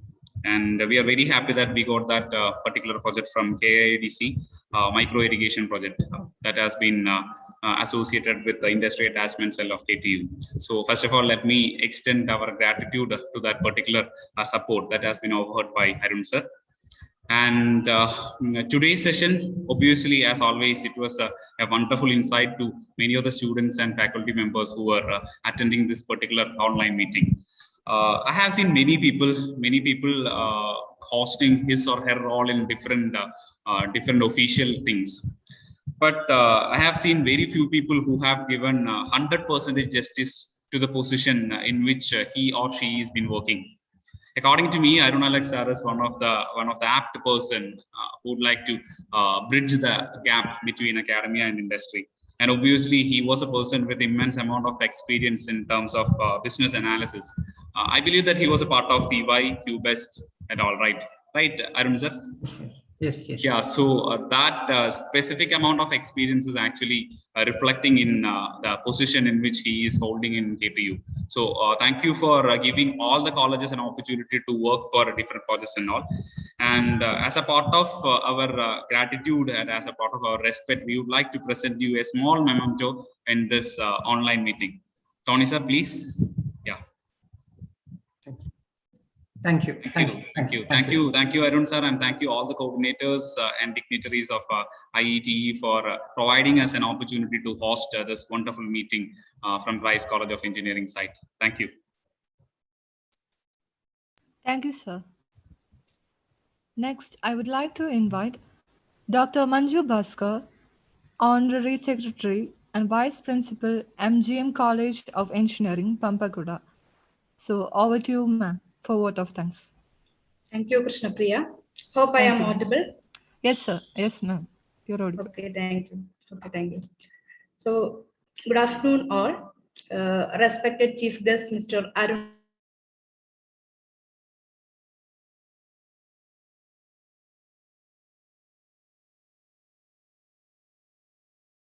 Mr. S. Vijayan Pillai, Director, NPOL Kochi Center, Chairman IETE, Mr. Sri Krishna Kumar, Father John Paliakara, CMI, Dr. Sajeev John, Principal, Christ College, Dr. M.V. Rajesh, Vice Chairman, IETE Kochi Center, Mr. M.N. Narayanan, Vice Chairman, IETE Kochi Center, Dr. Ansia, Honorable Treasurer, all the Executive Committee members, corporate members, senior fellows of IETE, ISF staff coordinators, faculty group from various engineering colleges, and dear ISF student members.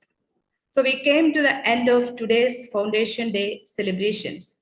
So let me thank first our chief guest, Mr. Arun Alex, Coordinator Industry Attachment Cell, APJ Abdul Kalam Technological University, for his presence and for delivering a very vibrant talk which made the young engineers to think innovative. Actually, he familiarized the skilling opportunities for the university in innovative initiatives and the single window project facilitation. That means a complete guidelines to start your path to innovative mind.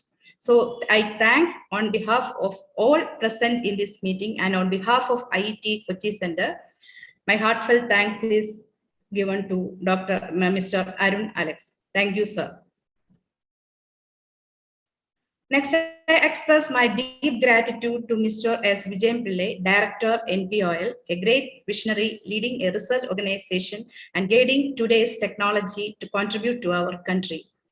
We are very happy to have such a great personality today as a honoree, and IETE Kochi Center is honored him today. And I thank you, sir, for your presence and blessings here. Thank you very much. Next, I wish to thank Krishna Kumar C, Chairman IETE Kochi Center, for his leadership and taking IETE Kochi Center in the right path. Thank you very much, sir. Next, I extend my heartfelt gratitude to Dr. Rajesh MV, a main coordinator of this program. He is Vice Chairperson of IETE Kochi Center, and Mr. M.N. Narayanan, he is also Vice Chairperson of IETE Kochi Center, Dr. Ansia Isahak, and all executive members of IETE Kochi Center for their presence.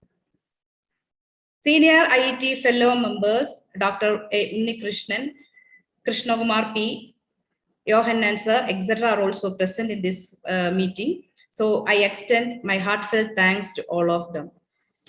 Next, I congratulate and thank Father John Paliakara CMI, Dr. Sajeev John Principal, for their presence and their visions and sharing their visions in this meeting. Thank you very much. I congratulate and thank Tony C. Thomas, IETE staff coordinator from Christ College, and all the ISF volunteers of Christ College.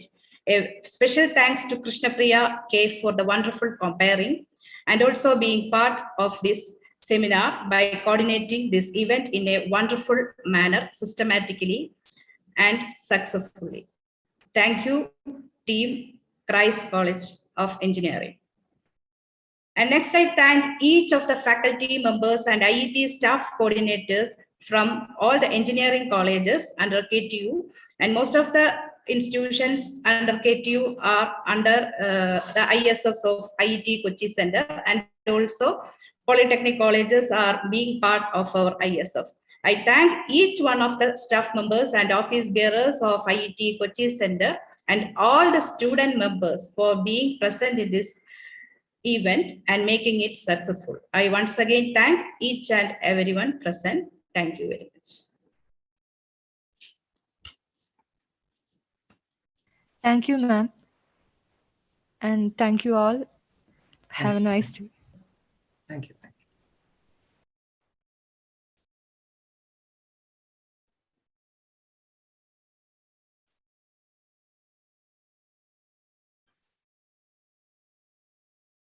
So meeting concluded.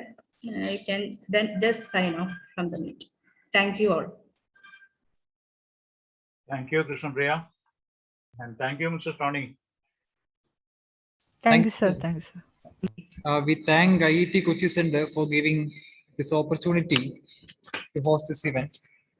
And I also specially mention our volunteer team, including Kevin Jose, Gobika Menon, Ebin Vinod, Catherine Joji, as well as the design team, including Aldrin, Meghashyam, Alan, Krishnapriya, everyone who contributed in their own ways for making this program a grand success. Yeah, they Thank have you done a all very the wonderful job. team and executive members. Thank you very much. Yeah, We'll meet wonderful. again. And thanks to all participants from different colleges who joined for this program. We'll be sending you participation certificates as soon as possible. Okay. Let's meet in an offline event soon. Thank you. Okay, that's good. So we'll Okay, thank you, Tony. Thank you, Tony, for the wonderful arrangements, and it was done very systematically. So thank you. A big hands to all the Christ College team for behind this. Okay. Thank you all.